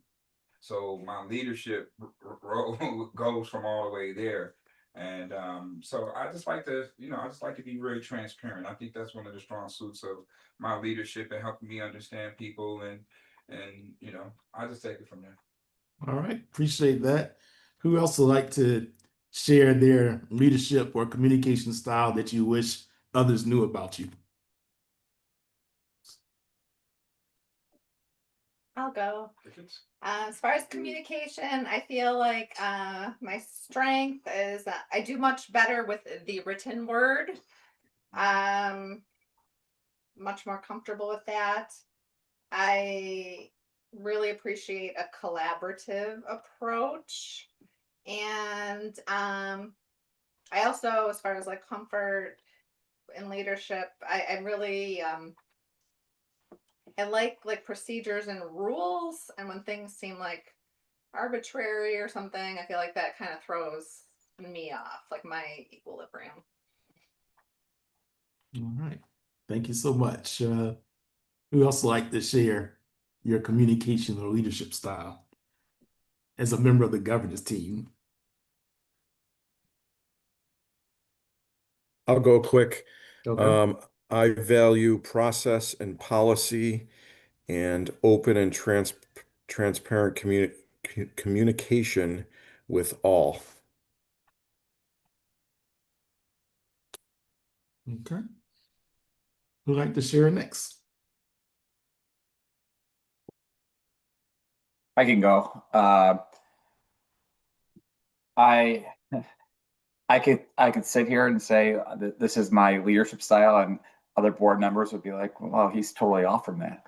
So it's a work in progress. I'm really big on relationship building, so I don't like saying what I'm good at, but I'm sure over time my colleagues will get to know me and know where I stand and what I stand for. Thank you. Thank you. Anyone else like to share theirs? I'll share. I think, when I was working on my doctorate, there were, particularly my dissertation, I reviewed various leadership styles, whether it was collaborative, servant, progressive, transformative, and et cetera. So I've worked under all types of leadership. And sometimes one may not necessarily be the one. You have to, kind of double up sometimes. But I do think that leadership is important. I think it's, once I began to, trust people, I like the consistency. When people are inconsistent, that's where I have a problem with, whether it's policy or not. So I think, just being honest, being transparent, and being approachable will make me happy. Okay. Anyone else like to jump in?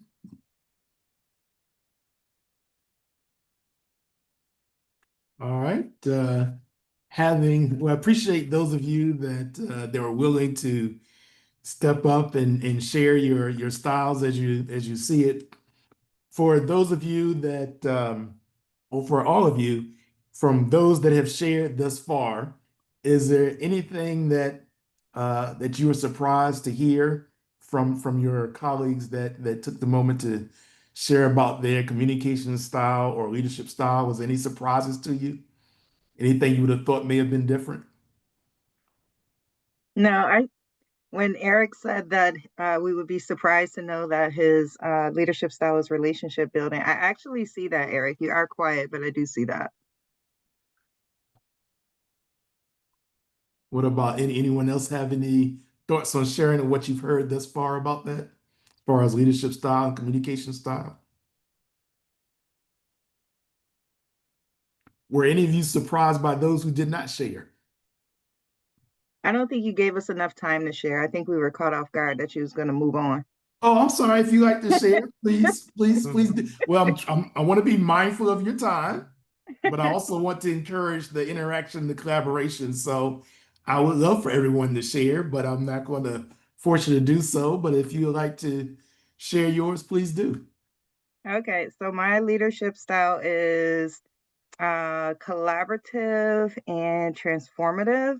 I believe everybody's a superhero, and I did all that Gallup Strengths Finder stuff. So looking at your strengths, and you don't look at your weaknesses as weaknesses. You just look at it as an opportunity to plug somebody who's strong in that area. And so I really like that. And then my communication style, I would consider, just so y'all know, Ebonics is my first language and English is my second.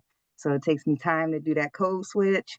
But I think my communication style is warm. I like to make people feel comfortable and try to get to some type of commonality so that way we can kind of move forward.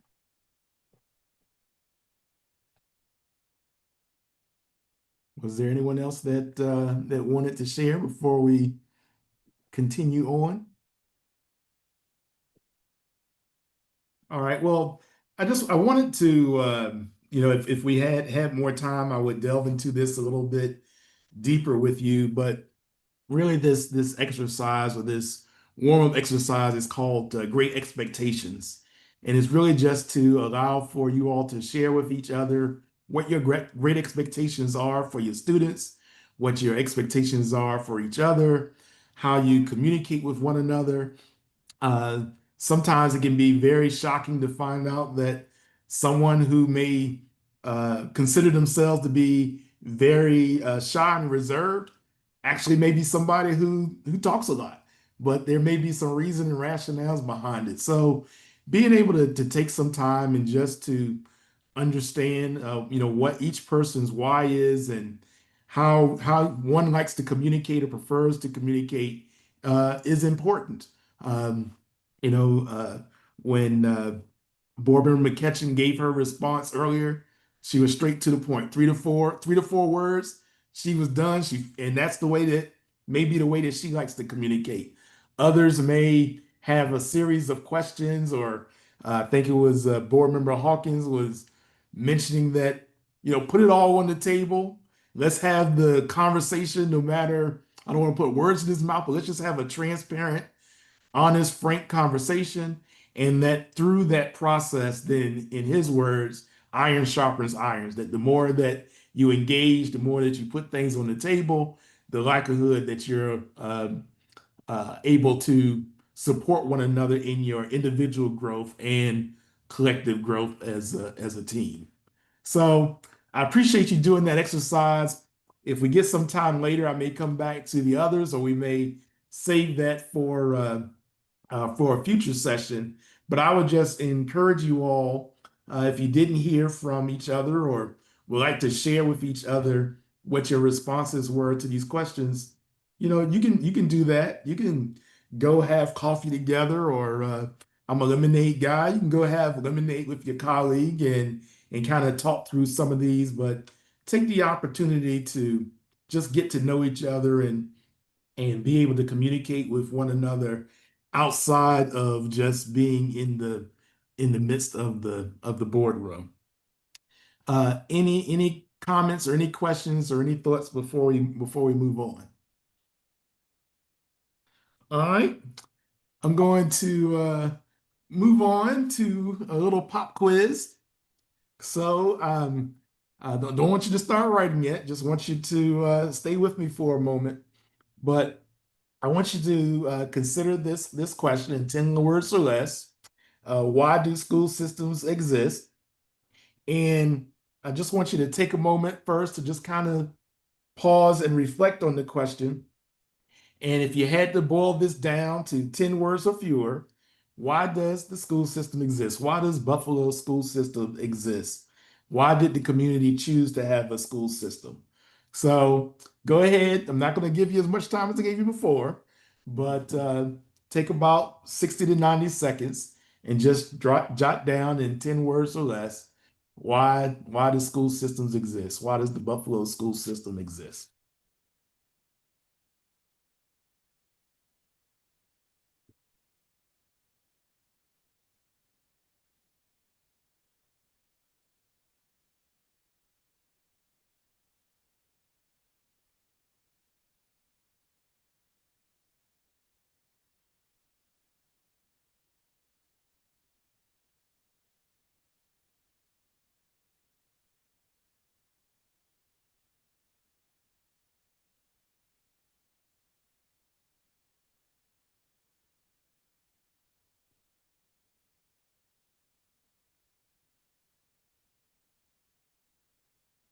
All right, who would like to share first? I can go. I'll go.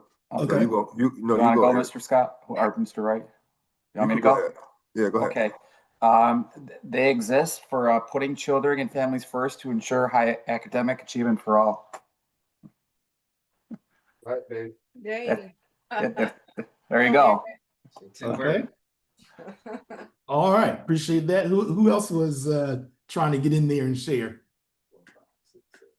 I put down to create equitable opportunities and strong futures for every student. All right. Who'd like to share next? I can go. Well, it's really to address the needs of the children while supporting the community. 10 words. Is there anyone else that would like to get in on this one? They got 11 words, so they just qualify themselves. All right, Rodney, I'll go. Okay. So to prepare a student for an unforeseen future.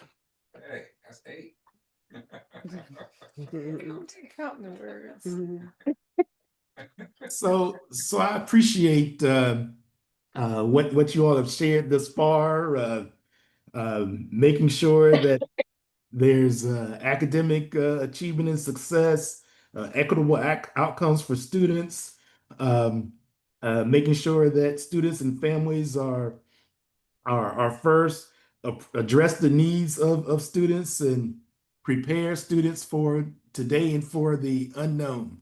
So as you think about what you've shared thus far, why is it that how come no one right to have a balanced budget? Or I was listening to your meeting earlier today to have a curriculum to open and close schools. No one talked about this time about well, I did. Someone mentioned earlier about transportation. Why is it that none of you all wrote that? Are those things unimportant? That's not why they exist. The question was, why do school systems exist? Absolutely. So thank you for that, because these other things are important. They're needed. They can be there to support the system. They can be inputs to the system. But when we talk about the board's mindset, the board has a focused mindset on student outcomes. What we're really driving at is just that. The school system exists for one reason and one reason only, and that's to improve outcomes for students. All these other things are matter. They matter. Their input is not to say that they aren't important. They do have importance, but the reason that the school system exists is to improve outcomes for students. Any comments or thoughts about that? That school systems exist for improving outcomes for students, and that's the only reason that school systems exist. Any additional thoughts? 4 words. So in that light, when we talk about school systems exist for improving outcomes for students, and you all also touched on this in many of your earlier statements, there's a sense of urgency that I hear. There's urgency around making sure that students can be successful not only in the school system but in their future in terms of the marketplace.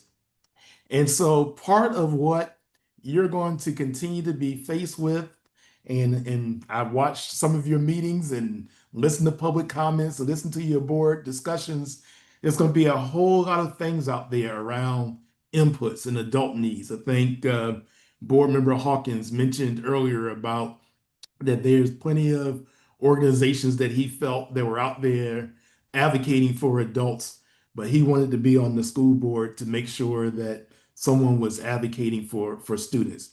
And as a board as a whole, as a governance team, as a collective, that's part of what your role is. You're there uh, advocating for students, setting priorities, and understanding and not ignoring the current realities that exist in Buffalo as a city. But your goal is to bring that discipline and that focus around student outcomes, and especially when you're under pressure, especially when you're under pressure about dealing with budgets and staffing and facilities. How, in the midst of all of that, do you continue to maintain your focus around why the school system exists in the first place?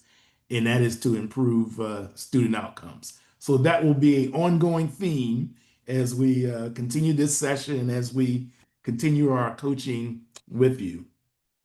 Any questions at all on why the school systems exist before I transition?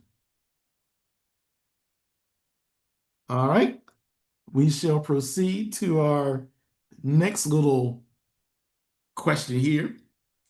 So I'd like for you on your sheet of paper to answer these two questions for yourself using a scale of 0 to 10, with 0 being not at all focused and 10 completely focused.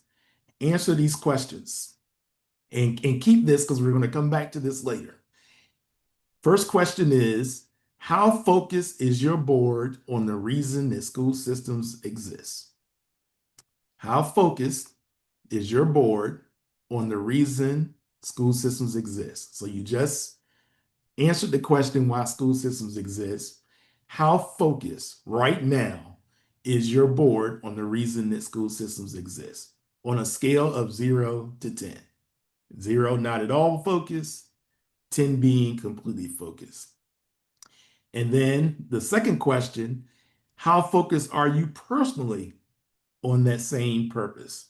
So the first question is about the board as a whole. The second question is about you personally. How focused are you personally on the reason that school systems exist? 0 being not at all focused, 10 being completely focused.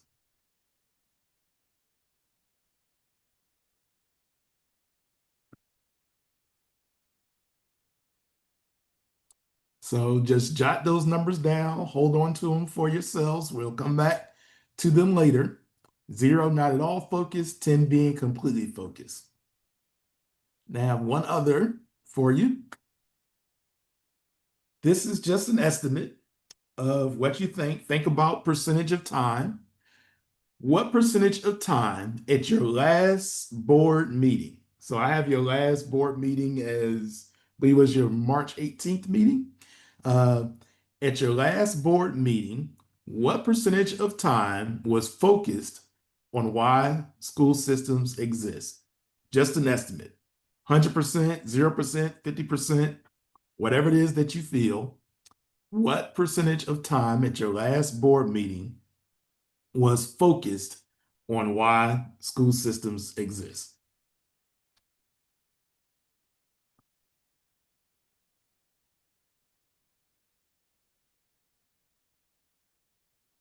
Just go with what your gut tells you.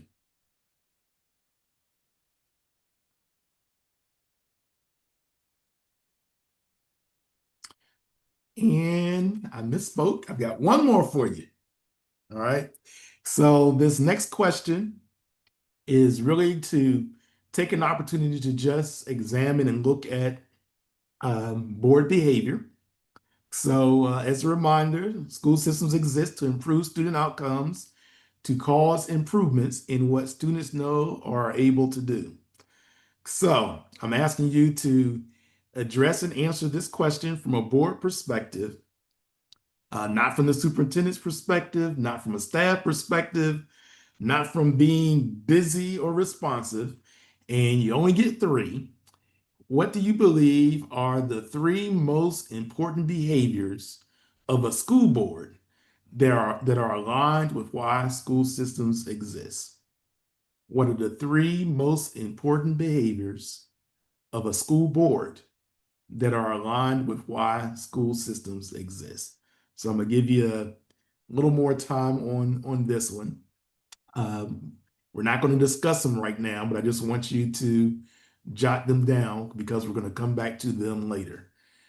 What are the 3 most important behaviors of a school board that are aligned with why school systems exist?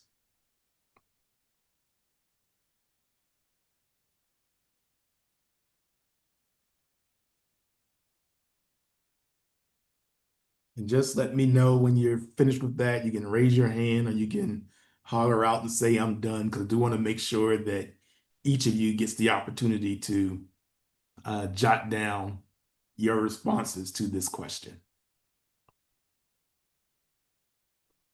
I can go for the question No. 5. Well, say it again. Do you want us to answer question 5? No, I just want you to write it down for yourself. We're going to come back later. So I just need you to write down your answers and just let me know when everybody has had the chance to do that.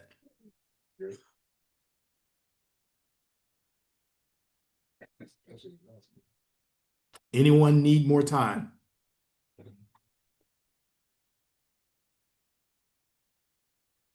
All right, I'm going to take silence to mean that everyone is good. And with that, I'm going to turn things over to what do I call her, Council Cindy, to continue for the next coaching part, next portion of this presentation. Cindy, I'll continue to work the slides, so you just let me know when you're ready. Sounds good. Thanks, Rodney. Mhm. Hi, everyone. Good to see you all here, and loved hearing the responses that you gave earlier. Before I walk you through this next piece, just want you to continue thinking about some of those questions Rodney just asked you. Also think about some of the work that Rodney sent for your preparation for tonight, which was also around thinking about recent meetings, thinking about whether focus was on about what the adults were doing or what students know and are able to do. And then what I'll help you do now is give some context and do some sense making. And before I do that as well, I want to reflect on what I did hear you say a little bit earlier when you all were describing your leadership and communication styles. Across what you shared, I heard some consistent strengths, strong value for transparency and open conversation, even when you don't agree, a commitment to collaboration and relationship building, focus on process, policy, and consistency, and awareness that people might communicate and show up differently. And all of that really matters in how you work together. And I also heard things like asking questions and getting things out in the open, having respect for each other's styles, not wanting to cause embarrassment or catch people off guard, needing clarity when things feel arbitrary, and recognizing that trust and consistency matter over time. Those are all real strengths, and they matter a lot in this work of governing, especially in governing a district and system the size of Buffalo Public Schools. But they are the most powerful when they're applied within a clear role and structure. So you don't have to agree on everything. In fact, disagreement, when done well, is actually a strength when we're talking about how school boards operate with each other and governing teams operate together. But effective governance requires open conversation, contained deliberation, a decision, and then collective support for that direction.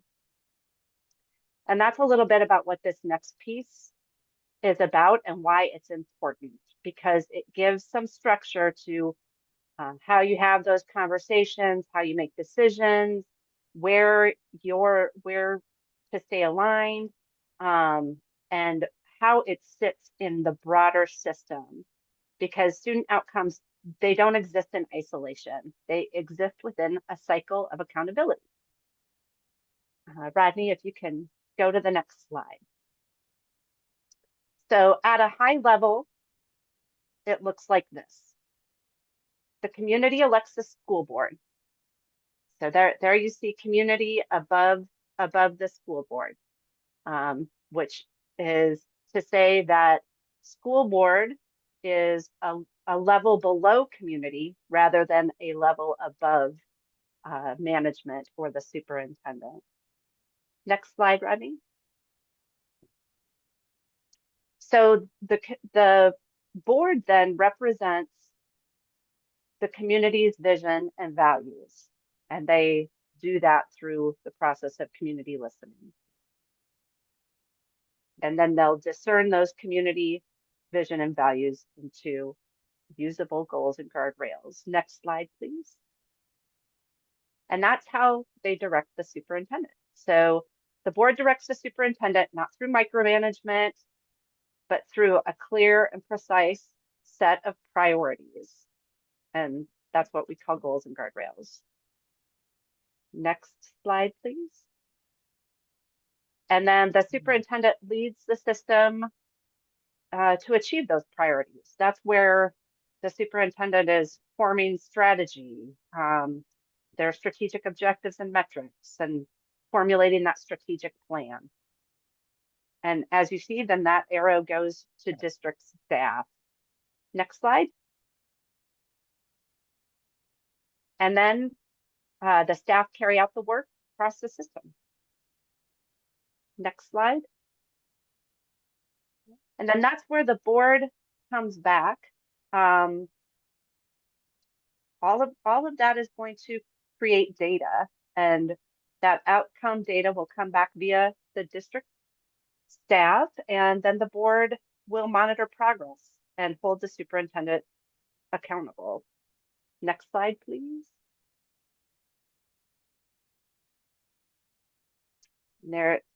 So there that data analysis happens. The progress reports go to the superintendent next.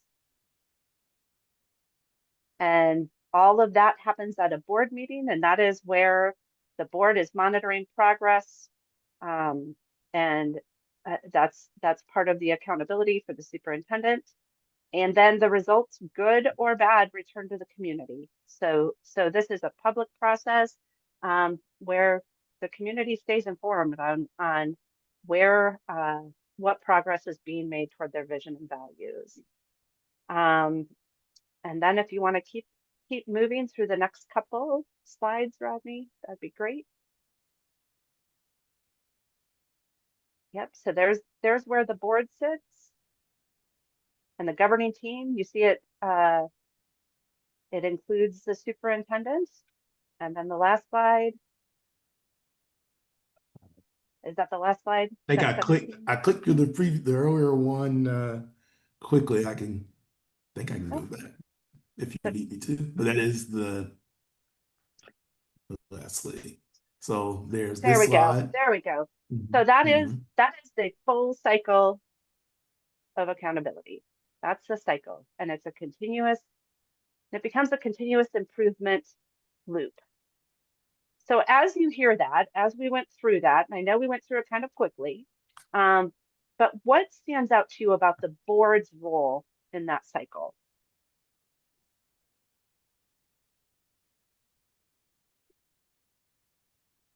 Who will be first to share? What stands out to you about the board's role in that cycle? Goals and guardrails. Board is Goals and almost guardrails. Go ahead.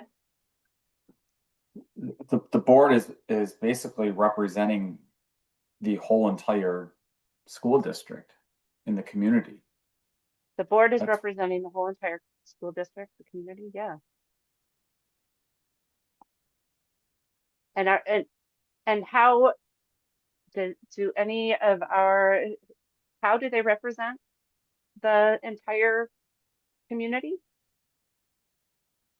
You're elected by the people. You're the face of the school district. You're elected by the people, but specifically, when you're doing that representation through goals and guardrails. Yeah, through goals and guardrails. Yeah. Yes, you're the governing body, but your direction and priorities come through from the community through that community listening, that very specific community listening, where you develop a set of priorities, the goals the vision about the community's vision for what students know and are able to do, and the guardrails, community values, those non-negotiable items that should not be compromised as the superintendent works toward accomplishing the vision.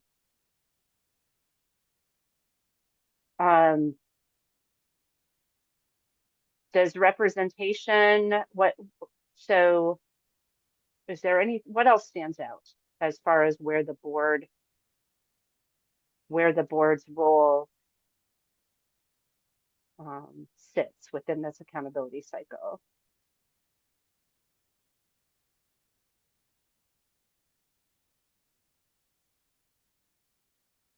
So you're representing the district, but what else are you doing on the back end of that cycle? You've established the goals and guardrails. The superintendent, you've handed them to the superintendent, directed the superintendent to, here are the goals, here are the guardrails, go forth and make these happen. And then do you walk away? You monitor, right? Yeah, you're monitoring progress. Frequently monitoring progress to see if if the current reality is matching the vision. Are we actually making progress towards those goals that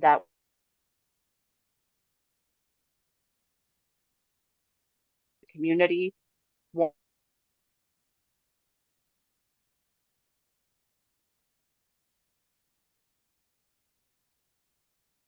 Is it just Cindy Students frozen? successful. Oh, Cindy, Did I you freeze? froze. Yeah, you froze for a little bit for a moment. I thought it was me. So if you can Oh, go back, no. you can go back 45 seconds. Appreciate that. Oh, you just froze again.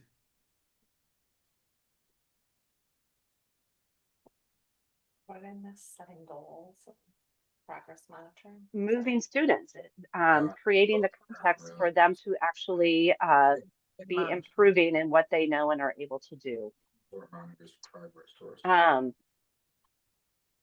So the board is discerning the vision and the values to create goals and guardrails, and directing the superintendent and monitoring progress. So the board does not teach the students, the board does not run the programs, but the board does create the condition under which the teaching and learning can improve. Or they create the conditions under which it stalls. The board has the power to do either of those two. It can create the conditions for student outcomes to improve, or it can create the conditions for student outcomes to stall. So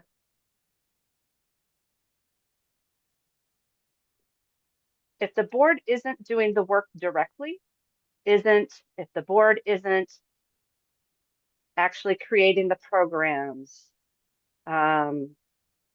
developing curriculum, hiring staff, doing all those things, where does its influence actually show up?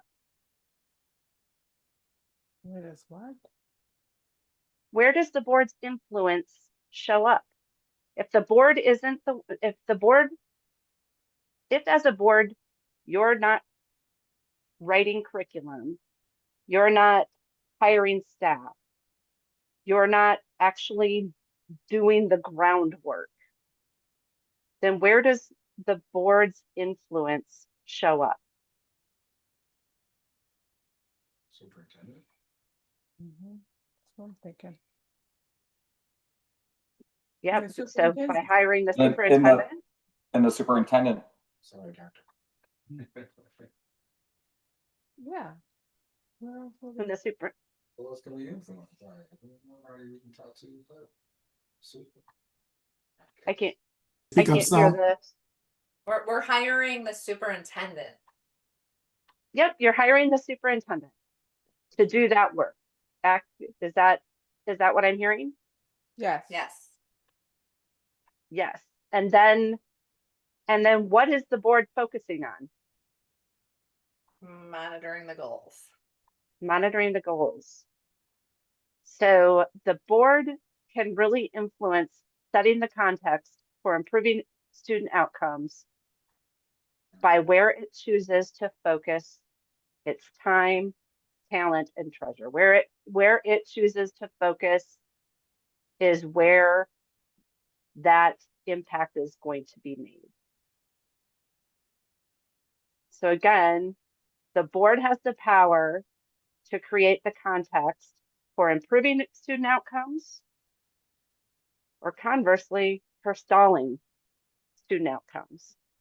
So if the board is putting their focus on monitoring progress towards student outcomes, and if that focus, by allowing the superintendent to do the work and then holding them accountable for results by monitoring progress and staying, essentially out of that line that goes underneath the superintendent, under that, the strategy formulation is below the line, above the line is the board. So whenever the board spends a lot of time and focus below that line, that's when the board's power can stall student outcomes.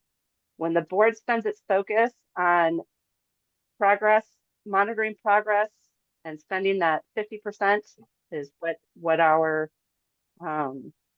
ultimate marker is on monitoring progress toward their student outcomes. That is when there is the actual context created for improving student outcomes. So essentially, what you choose to focus on shapes what the system does. So how would you actually know what leaders value most?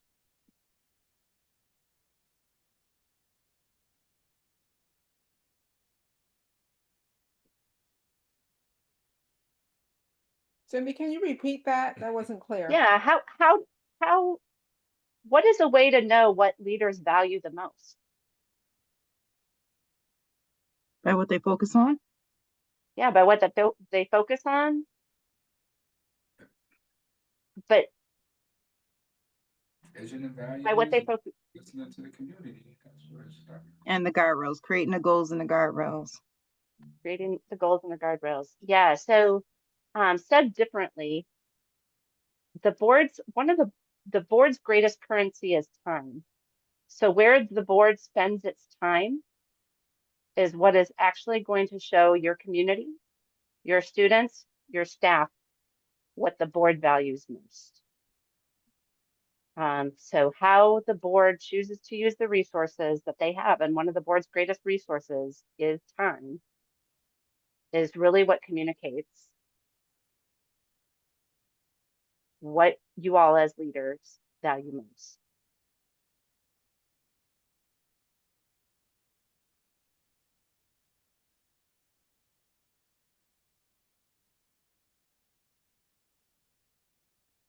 So if the board's focus is not anchored on student outcomes, the system will naturally drift toward managing adult work.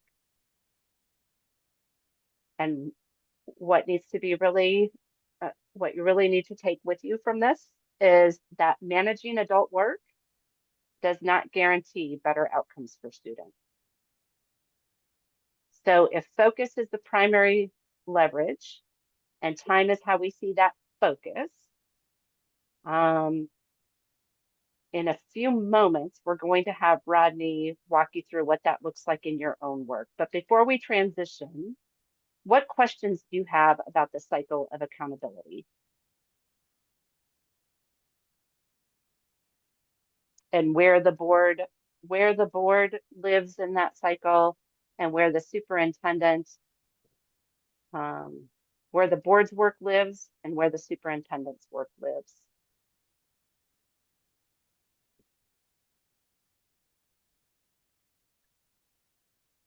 Any questions about that piece?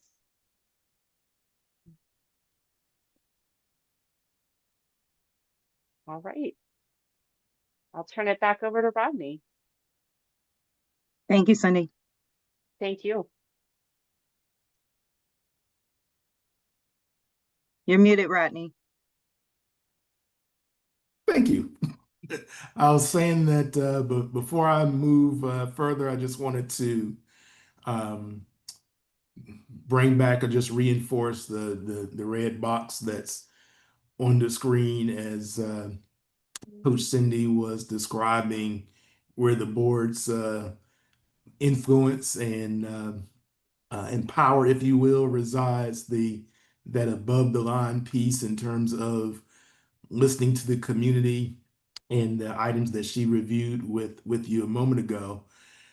What I'm going to do next is really just kind of tie back to um, student outcomes don't change until adult behaviors change, but also giving some additional attention around uh, your currency of leadership, your time. As board members, personally, I'm still trying to get a handle on all the different meetings, all the different committees. I know you all are doing what, a 6-hour session today. You have some primary committees. I've heard you all and listening to the presentation earlier. Some of you are serving on other committees. So just when you think about this concept of your currency of leadership is your time, just think about how much time you are putting in as a school board member, but then also kind of assessing if you're spending that time, where is it focused? Is it focused in the red box, if you will, of the cycle of accountability?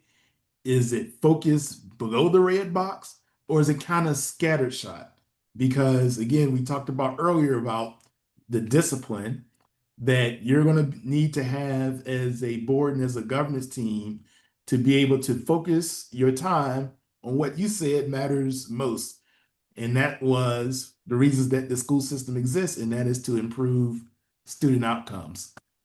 So, with that have been said, I'm just going to come back to this again. Student outcomes don't change until adult behaviors change.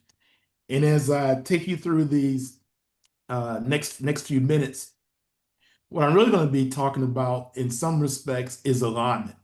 There's one thing to, as we did earlier, to take a pop quiz or to jot down on a sheet of paper.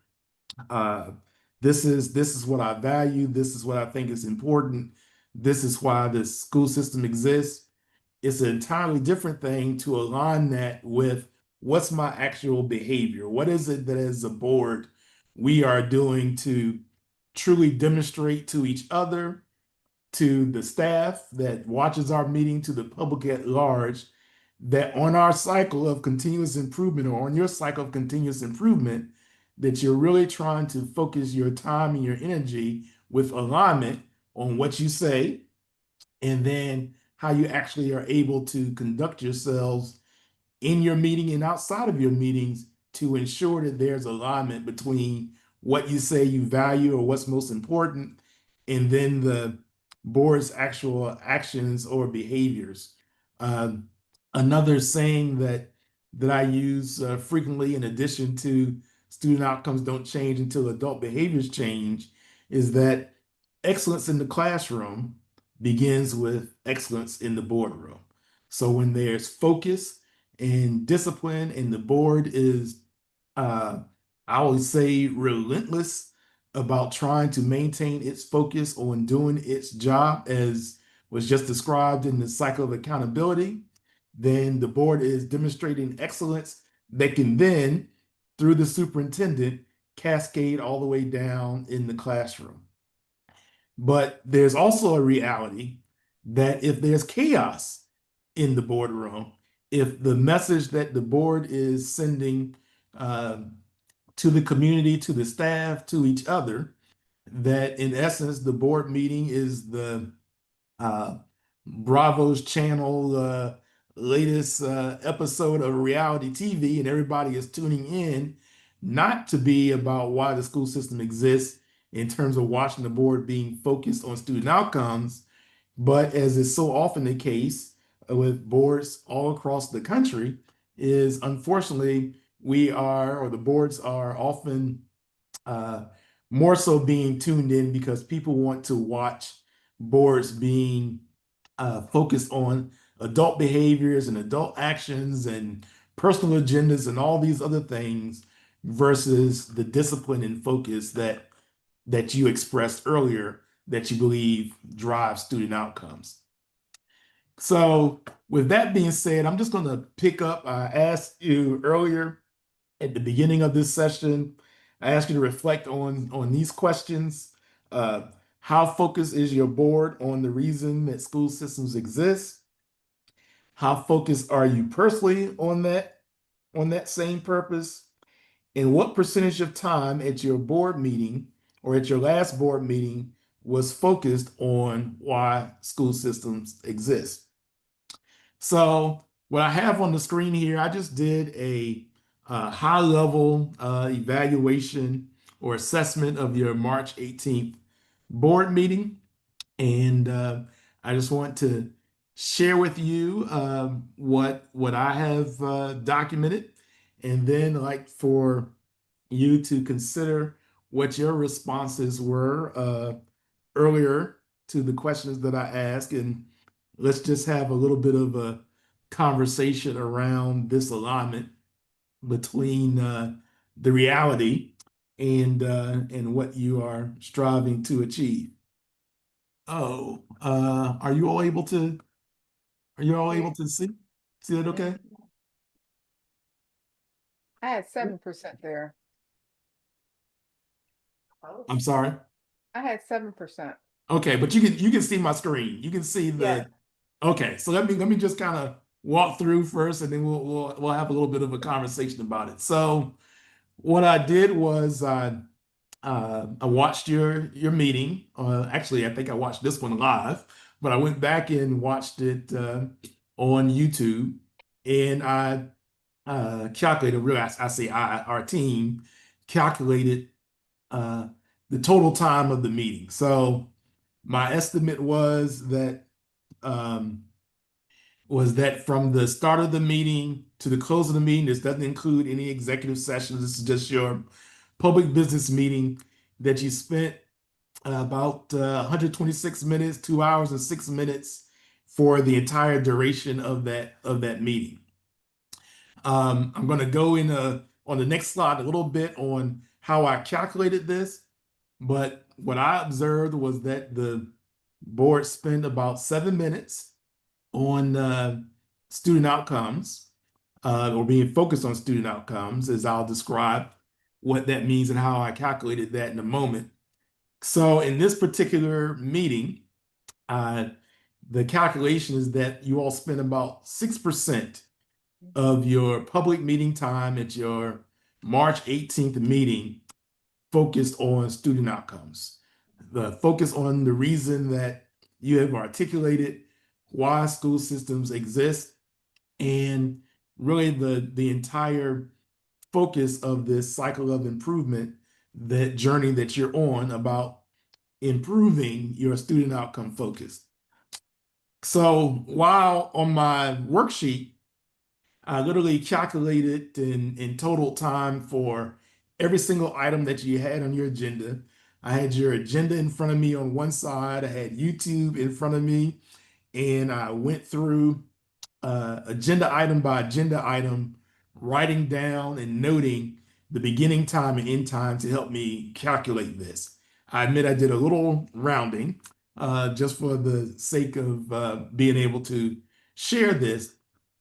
But while, as I mentioned, I noted that you spent about 7 minutes on student outcomes, I also noted some other areas where I did note that you did spend time. So you did have a goal monitoring report, and that report was focused on goal 2, dealing with literacy. And there was a presentation that was carrying over from a work session that was dealt with dibbles, almost similar to what you all did today as you're looking at iReady.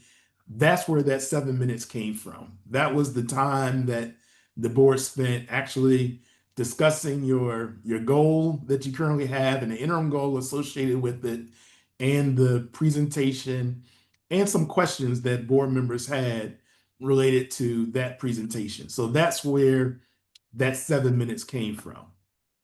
The board also, as part of your consent agenda, you all have a question and answer process that you currently use with your consent agenda.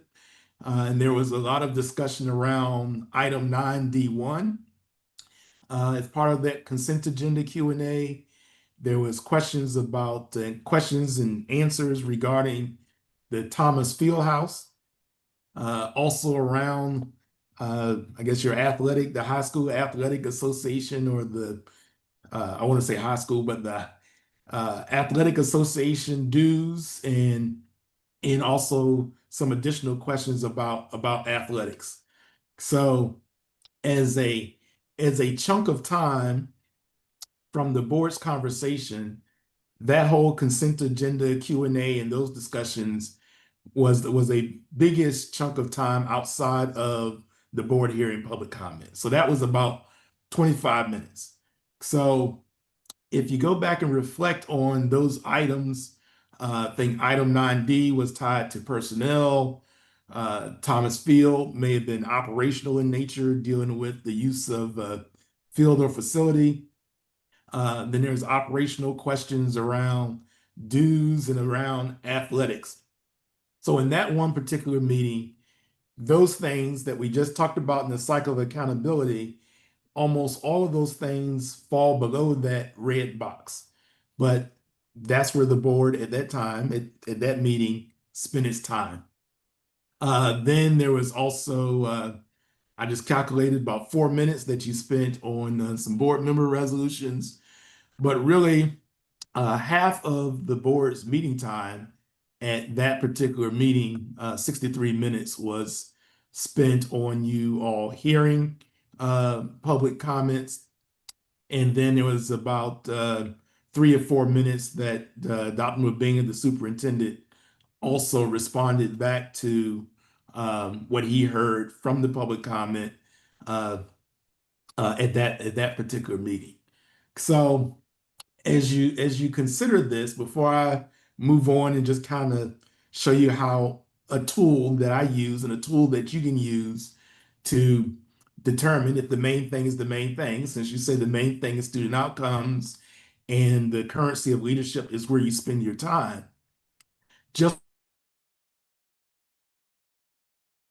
for you to share what your thoughts are about this analysis or assessment that I've done, and to what extent it mirrors or may not mirror what you calculated when I asked you to earlier to kind of estimate what you thought the percentage of time that the board spent on student outcomes at the last meeting. So I'll pause there. Is there anyone? I think I see VP Zook. Did I see your hand raised? Yes. Okay. So looking at it this way, well, I put 2%, so we did better than I thought. I'm just wondering, should we take out the 63 minutes because the public comment is really valuable, and if we are representing the values and vision, I just feel like it's the one place where the public can be heard by the board. So should we really be looking at 7 minutes out of 63 minutes?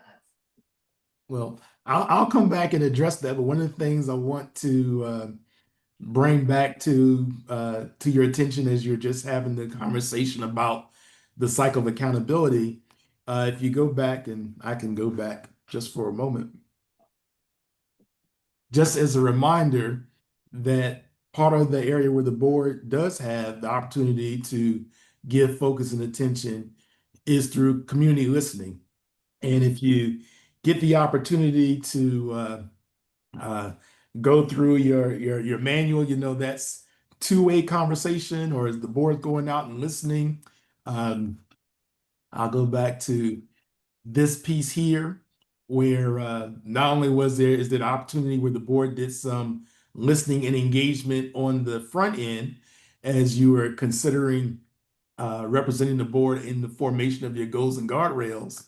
But there's also this opportunity here. Let me go back to this one, where you see within the red box, the board then taking what it has received at meetings and going out to the community to share the progress that the board is making. So I'll come back and deal with your question on a technical matter in a moment, but I just wanted to kind of respond to the concept of individuals who come to a board meeting and are given public comment. To what extent is that representative of the community as a whole, or is that representative to community members who rightfully so want to come and share with the board, but they may be coming to share with the board on a particular topic or an item that's on your agenda, versus the board going out and truly making sure that you are hearing from the community beyond those that do take their time and come to give public comment. I don't want to be like Patrick, argumentative, but for me, I mean, I was part of, I mean, I think the last time the board really deliberately went out as a body into the community was 2 years ago when they developed these goals and guardrails. So that doesn't happen often enough, in my humble opinion. But I think the people that show up, like who showed up when I went to give information about the goals and guardrails when they're being set. Me, Ed Spidell, Jessica Bauer Walker, Danielle Grismala, the same people. Like we're really not reaching the entire community. And it's just something to think about. Like the people that are going to make it to a meeting at Johnny B. Wiley or come out to a town hall are people that are already involved. And I don't know if I mean, this just might be unrelated, but I don't know that we really are meeting. I think the people that answer a survey are the same people that are coming out to the community meeting 2 years ago who are coming to speak here at a board meeting. I don't know if we're really capturing the community. I think there's like a couple really loud voices, the same people that are giving me a resolution to sponsor. I don't know if they represent the whole community. Well, we'll come back to that. But one of the things as we continue down in future sessions and get an opportunity to dive deeper into community engagement and listening, ultimately, who the community is who the board decides the community is. And so if as a board, as a collective, if the board feels that through your listening and engagement, that where you get the opportunity to identify who you're going to go out and listen to, but having gone through that process, if the board feels that it has not fully captured a representative sampling of the community, then it's very much in the board's right and responsibility to continue to listen or to come back and, just as we talk about in the cycle of continuous improvement, make adjustments if need be until the board makes the determination when the board feels that you have listened to the community. That is why it is within the red box and belongs to the board. But I'll hold that note and we'll come back to that. Let me go back to the screen. Who else would like to share on what you've noted or observed on this slide in terms of my time use evaluation of your March 18th meeting? I don't know how else to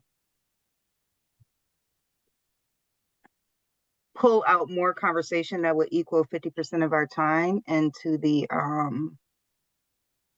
monitoring section.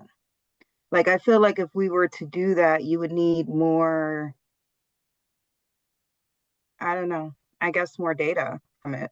I think we've always struggled with that. We've always struggled with how to talk more about the goals, how to talk more about what we're being presented as far as the goals are concerned.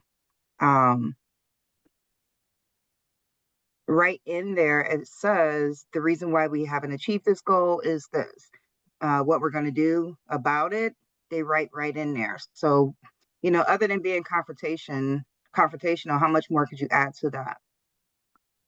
Well, appreciate you sharing that. There's a process by which, um, um, as we work through, we encourage the board to uh, be able to receive reports in advance. There's some coaching and support that we will, but part of that really involves the board as we, but part of that really involves the board as we mentioned earlier, being in a strategic place and being able to ask questions and understand uh, strategic questions about how students are performing, and also being able to ask your some of your tactical and technical questions in advance. And there's more to that definition, but I appreciate you sharing that. But we'll talk more about that as we move forward. But thank you for your observation. Um, was there anything else you like to add on that while you have the floor? To add on that while you have the floor? No, just 10%, but to your point, we really are at about 6% for that one part under superintendent update. And I think that's consistent for all of our meetings, only because all of the information is there, 63 minutes, and still only 7 of those minutes were focused on student outcomes. Can I just be honest? I don't mean to cut you off. Oh, go Oh, ahead. no, go ahead, Board Member Hawkins. I'm done. I'll just be honest, and I didn't understand the question when you asked about the percentage, but I get it now that you put that up. And I mean, it's fairly accurate. Let's just say it is what it is. We only spent 6% on student outcomes, Right. 7 minutes on student outcomes, because we're wasting our time dealing with adult outcomes. That's the problem. Well, no, the problem is when you get your monitoring report, you'll see that they'll show you the goal, they'll show you if the goal has been met or not. And then, I mean, anybody could ask questions. So any 9 of us could have asked about more on that report under superintendent update, but nobody's asked. So why hasn't anybody asked? Because the information is not that we're focusing on other things, which we are, it's just that nobody's able to pull any more data out of what is presented because it seems so efficiently presented. If they say they didn't meet the goal, then they have an explanation right there as to what they're going to do next to meet that goal. So if your next question was, okay, you told me how you're going to meet that goal, now break it down to me how you meet that goal, it just comes off confrontational. So I haven't figured out how to stretch it out. Obviously, none 9 board members from here has figured it out, and none from the past has figured it out because we're always at about 5 to 6%. Board Member Hawkins, you were speaking. Did you have any further? I just, based on my experience for 2.5 months, I mean, we got to get past the red tape of the adult outcomes before we can talk about the student outcomes. That's how I felt. I mean, that number is very accurate. We spent 25 minutes talking about adult stuff in athletics for the most part. Yes, it does help the kids. And staff, personnel. And staff and personnel, right? So that stuff is not dealing with the student outcomes. It's more adult driven than student driven. I believe, especially in that course of that meeting right there. So I mean, we got to do a better job on really pinpointing, what you said. How would we focus more on student outcomes? Mhm. But in a lot of ways, it was aligned with student outcomes. The bottom indoor, line is- the indoor sports arena. The kids take advantage of the facilities and just- all that stuff. but- So let me pause there for one moment. So, because this is something that comes up often. I'm just going to skip ahead for a moment to the next slide, and then I'll come back to this. So, when on that previous slide where I'm noting the amount of minutes or the percentage of time that the board is spending on student outcomes, it really is centered around the board having discussions or reviewing your goal setting, your goals, or the board having discussions. And again, when you talk about your monitoring sessions, this is supposed to be a conversation between the board and the superintendent and by superintendent, mean the administration as he directs them. But it's a conversation between the board and the superintendent. When you start talking about facilities, the definition that we are going to be coach you and encourage you to continue to use is a student outcome is what students know and are able to do. So having a conversation about athletic dues may be an important conversation, may not be, but it's not a student outcome because it's not about what students know and are able to do. The conversation around what are the adults doing around fees, or what are the adults doing around leases, or what are the adults doing around facilities. But as we said earlier in the meeting, that's not to say that those things aren't important. But if you're going to continue your focus and to be focused and disciplined around student outcomes and student achievement, then both things that were said earlier can be true.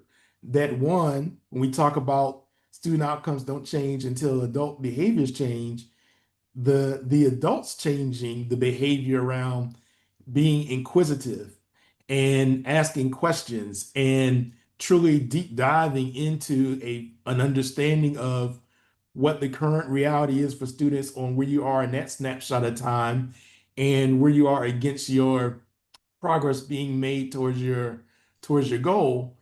That does require board focus and attention and questioning. I So don't know. I still don't know if it's us, Rodney, because I'm just thinking back to the last board meeting and all meetings. Let's say we ask Ann, who usually presents during that time. I know you say it's a discussion between the superintendent, but let's say we say, so how are African American children doing in that line? Because it's only going to show economically disadvantaged.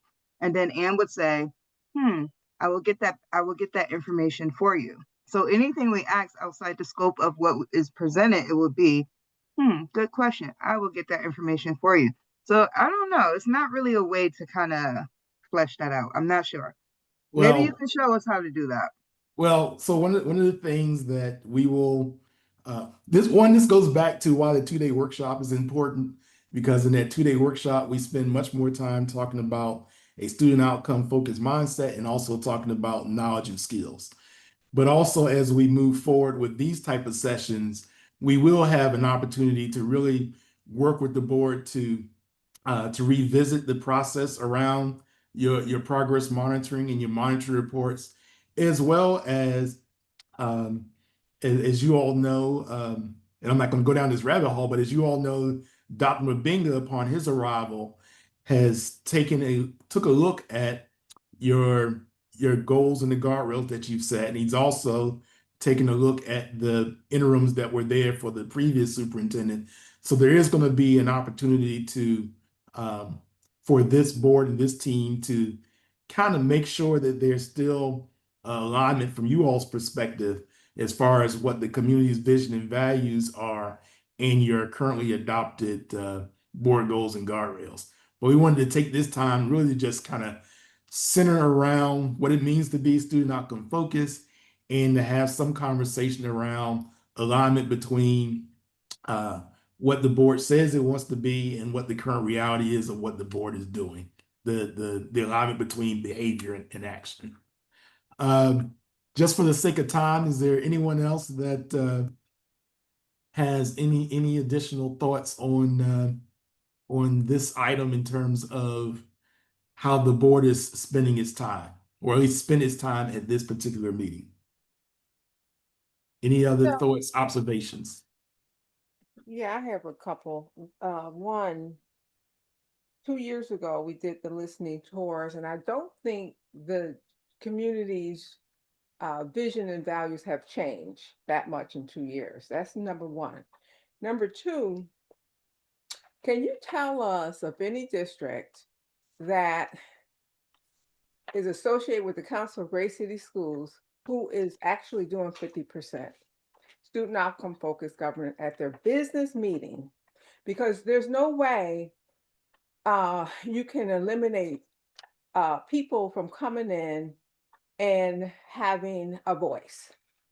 That's a nomenclature across this country. I look at board meetings also, and each board meeting I've observed, they have people coming in, just like we do, to voice their opinion.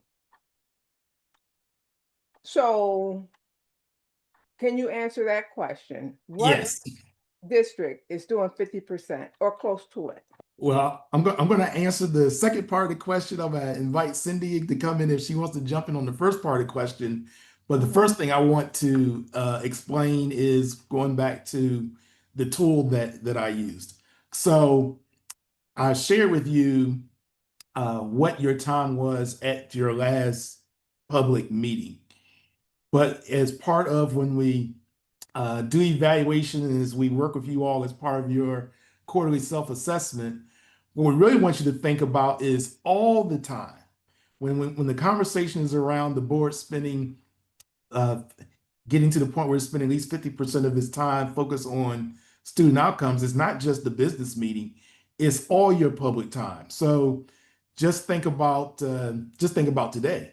You started off with different presentations that are aligned with your board committees.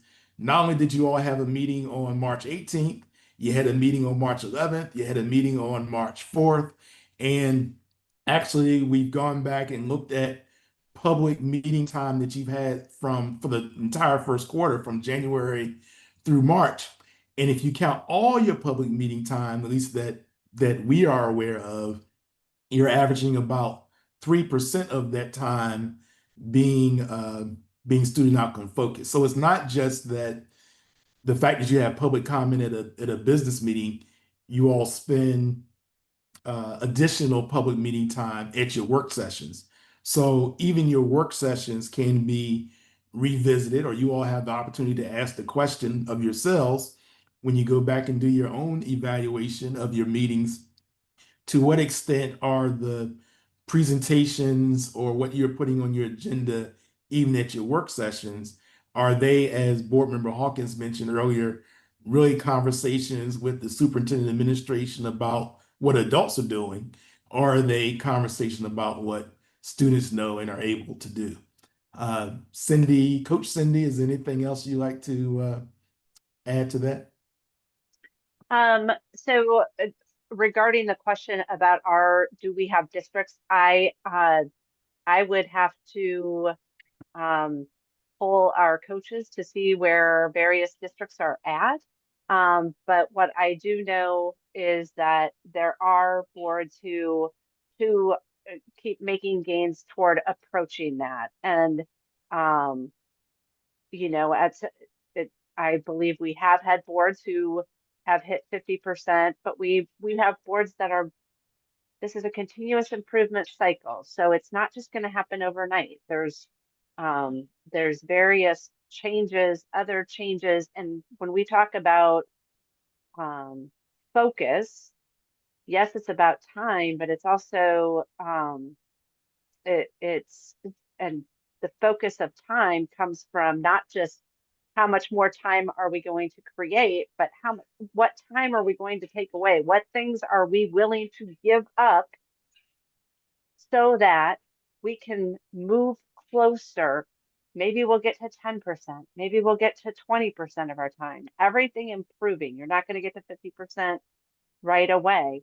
But we do have boards who have organized their agendas such that a lot of these adult issues, and that was a process.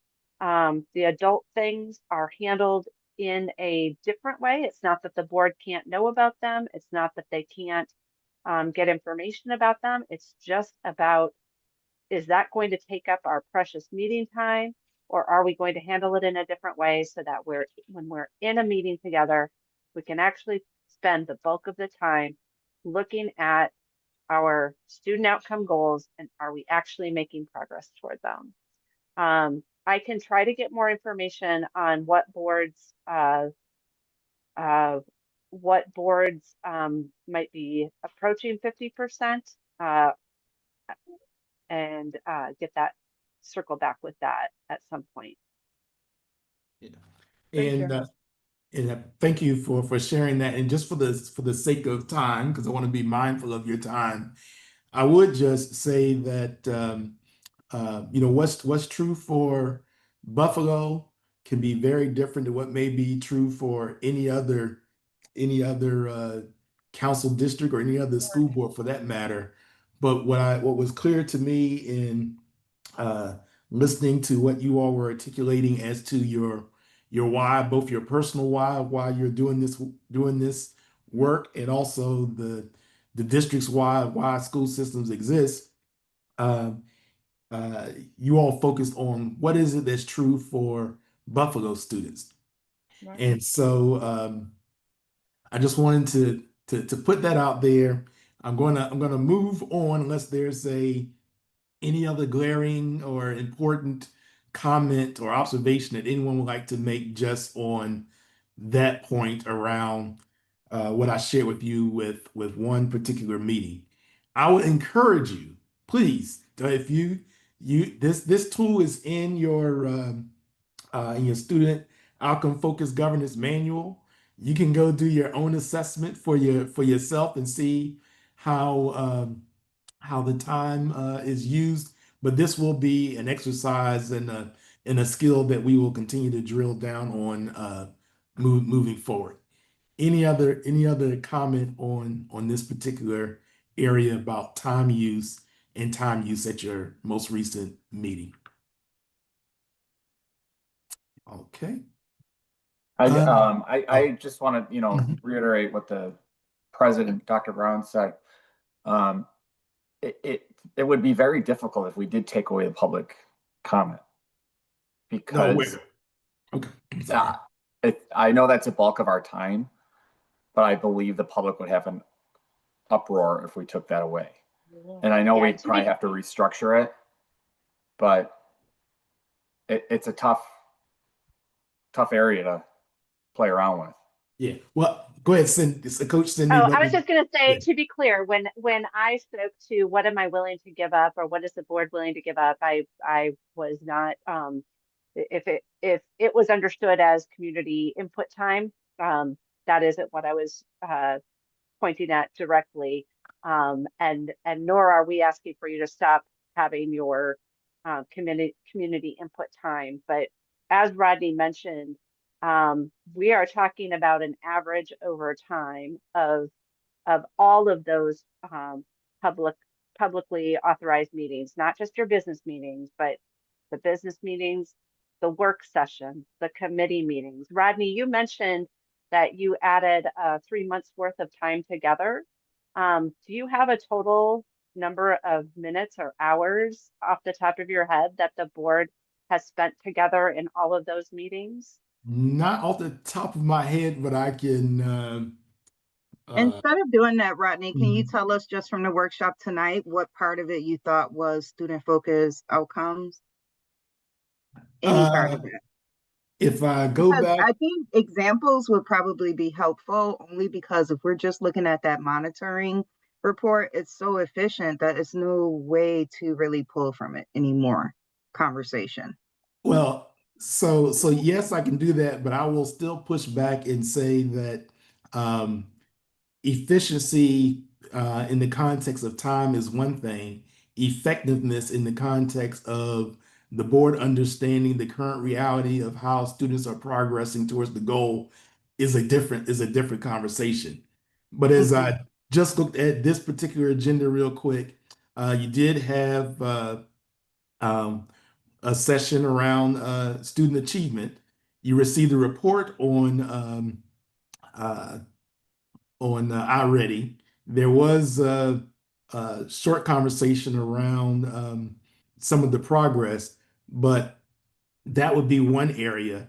And right now, the board is having some conversation around what it means to be student outcome focused, and you're receiving some coaching around that.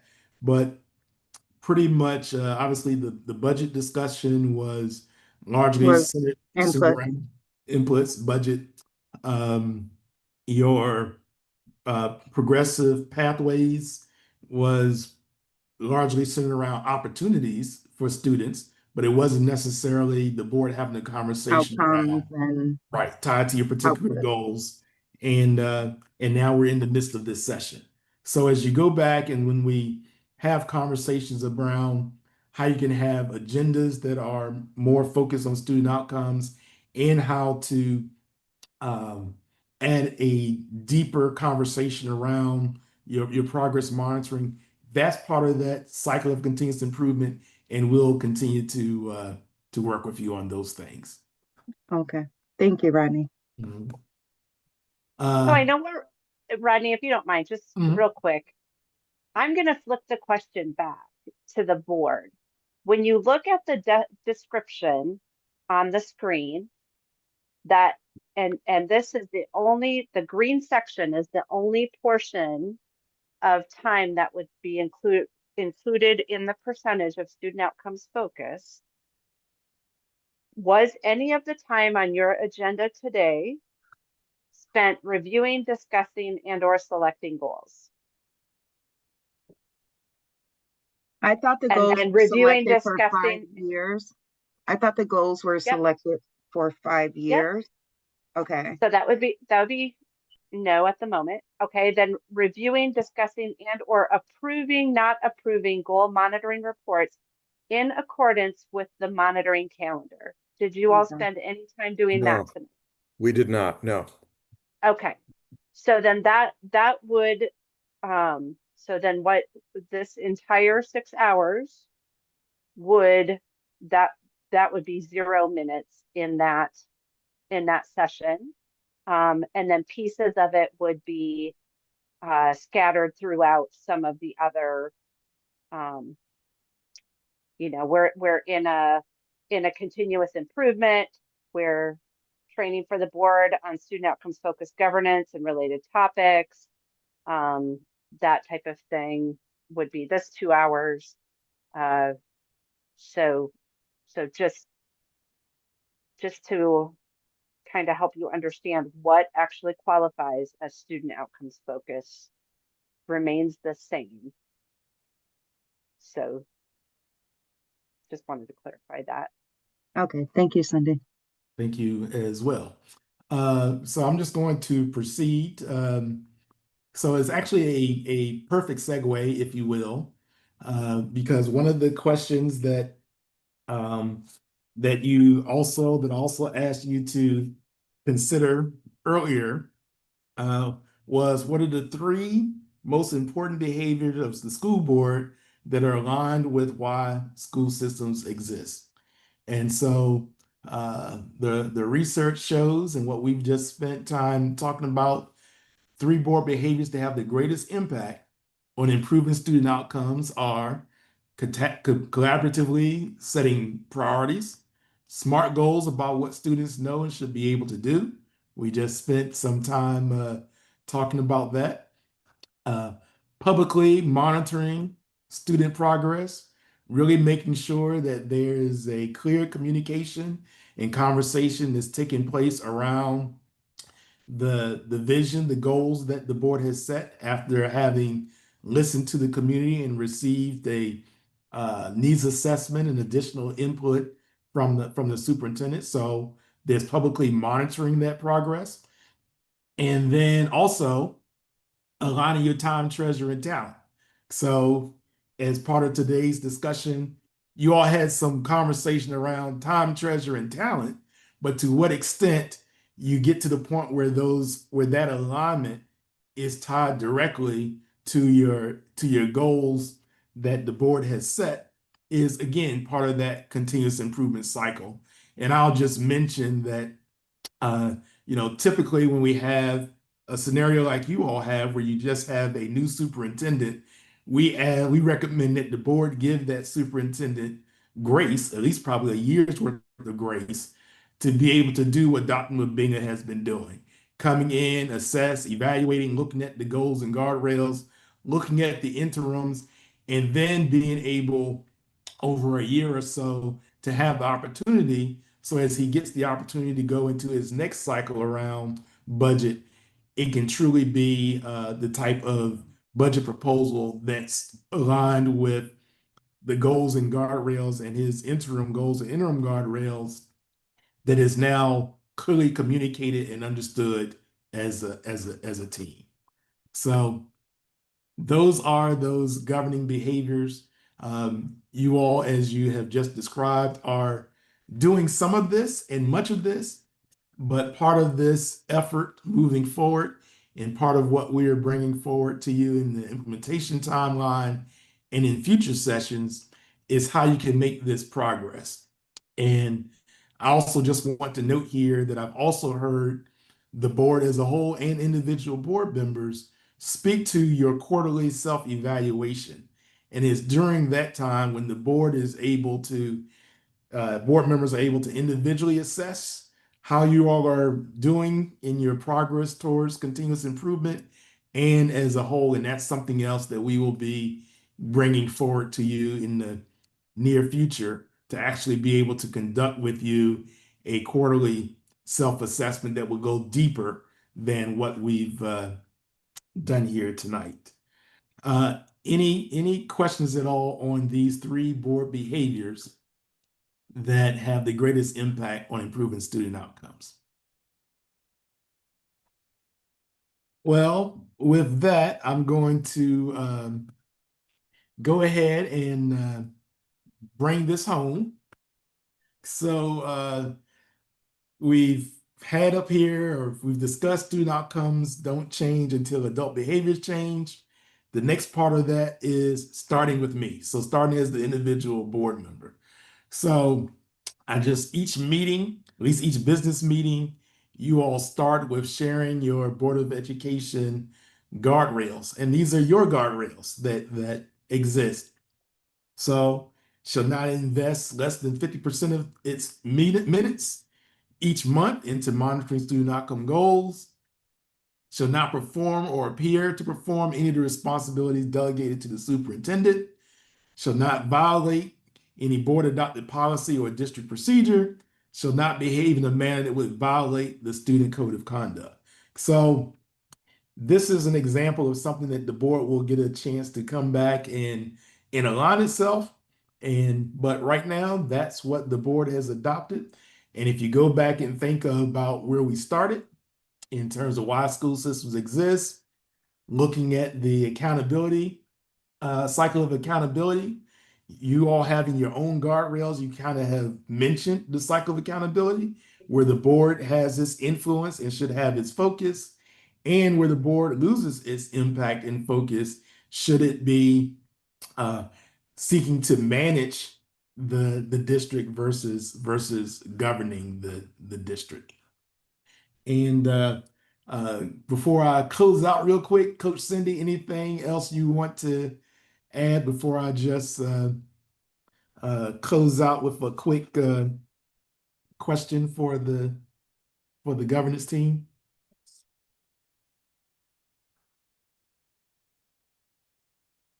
Nope. Okay. All right. Well, I just want to do two things. One, I want to start in where I started and just thank you all for setting this time aside. I hope you found this helpful to do this type of work as part of your session. One of the things that I need from you in terms of board behavior and governance team behavior is to get this 2-day schedule. And so we talk about time and things that we can give up. There may be some other committee time or other meeting time or that you're involved in right now that may not be student outcome focused that you can surrender to give time to a full 2-day workshop where we can go deep into our mindset, our knowledge, and our skills. So I know that VP Everhart is working on that. I have some additional dates that I'm going to be providing to her for May. Please, let's work towards seeing if we can get this 2-day workshop done before the month of May is out. The other thing I just want to focus on is I know that board member Hawkins talked about his experience as a coach and the work that he's done, and he mentioned that you all have individuals or students from Buffalo who've gone on to the Super Bowl. Your Super Bowl I want you to think about your Super Bowl is moving the needle for students in Buffalo aligned with your goals. So as you think about the current reality for your students, where they are in literacy, where they are with the recent discussion you had around those schools that are in comprehensive school improvement and so forth.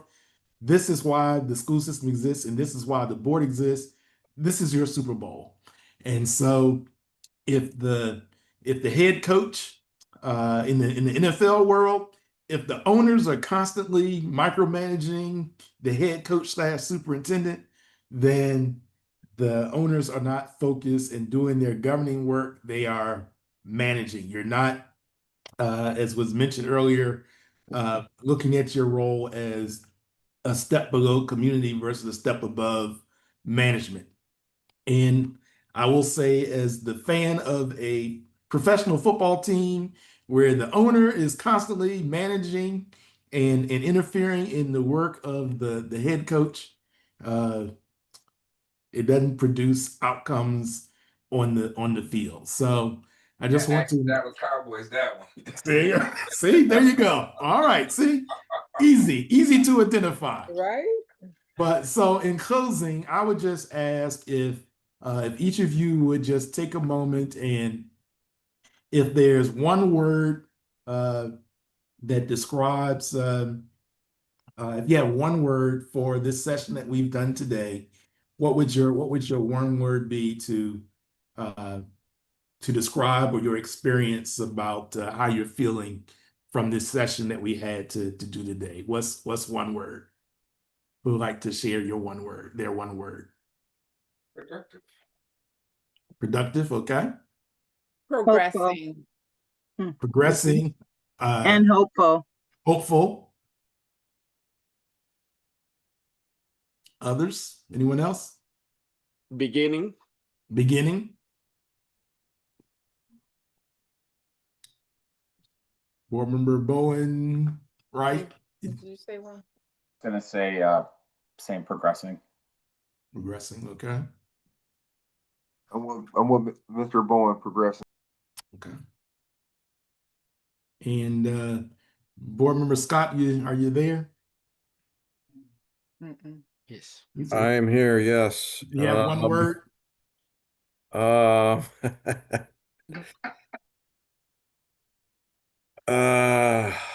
Tired. Tired. Okay. That's all I can come up with, tired. All right. And Board Member McKetchin, are you there? Surprised. Surprised. All right. Didn't know it was 2 hours until tonight.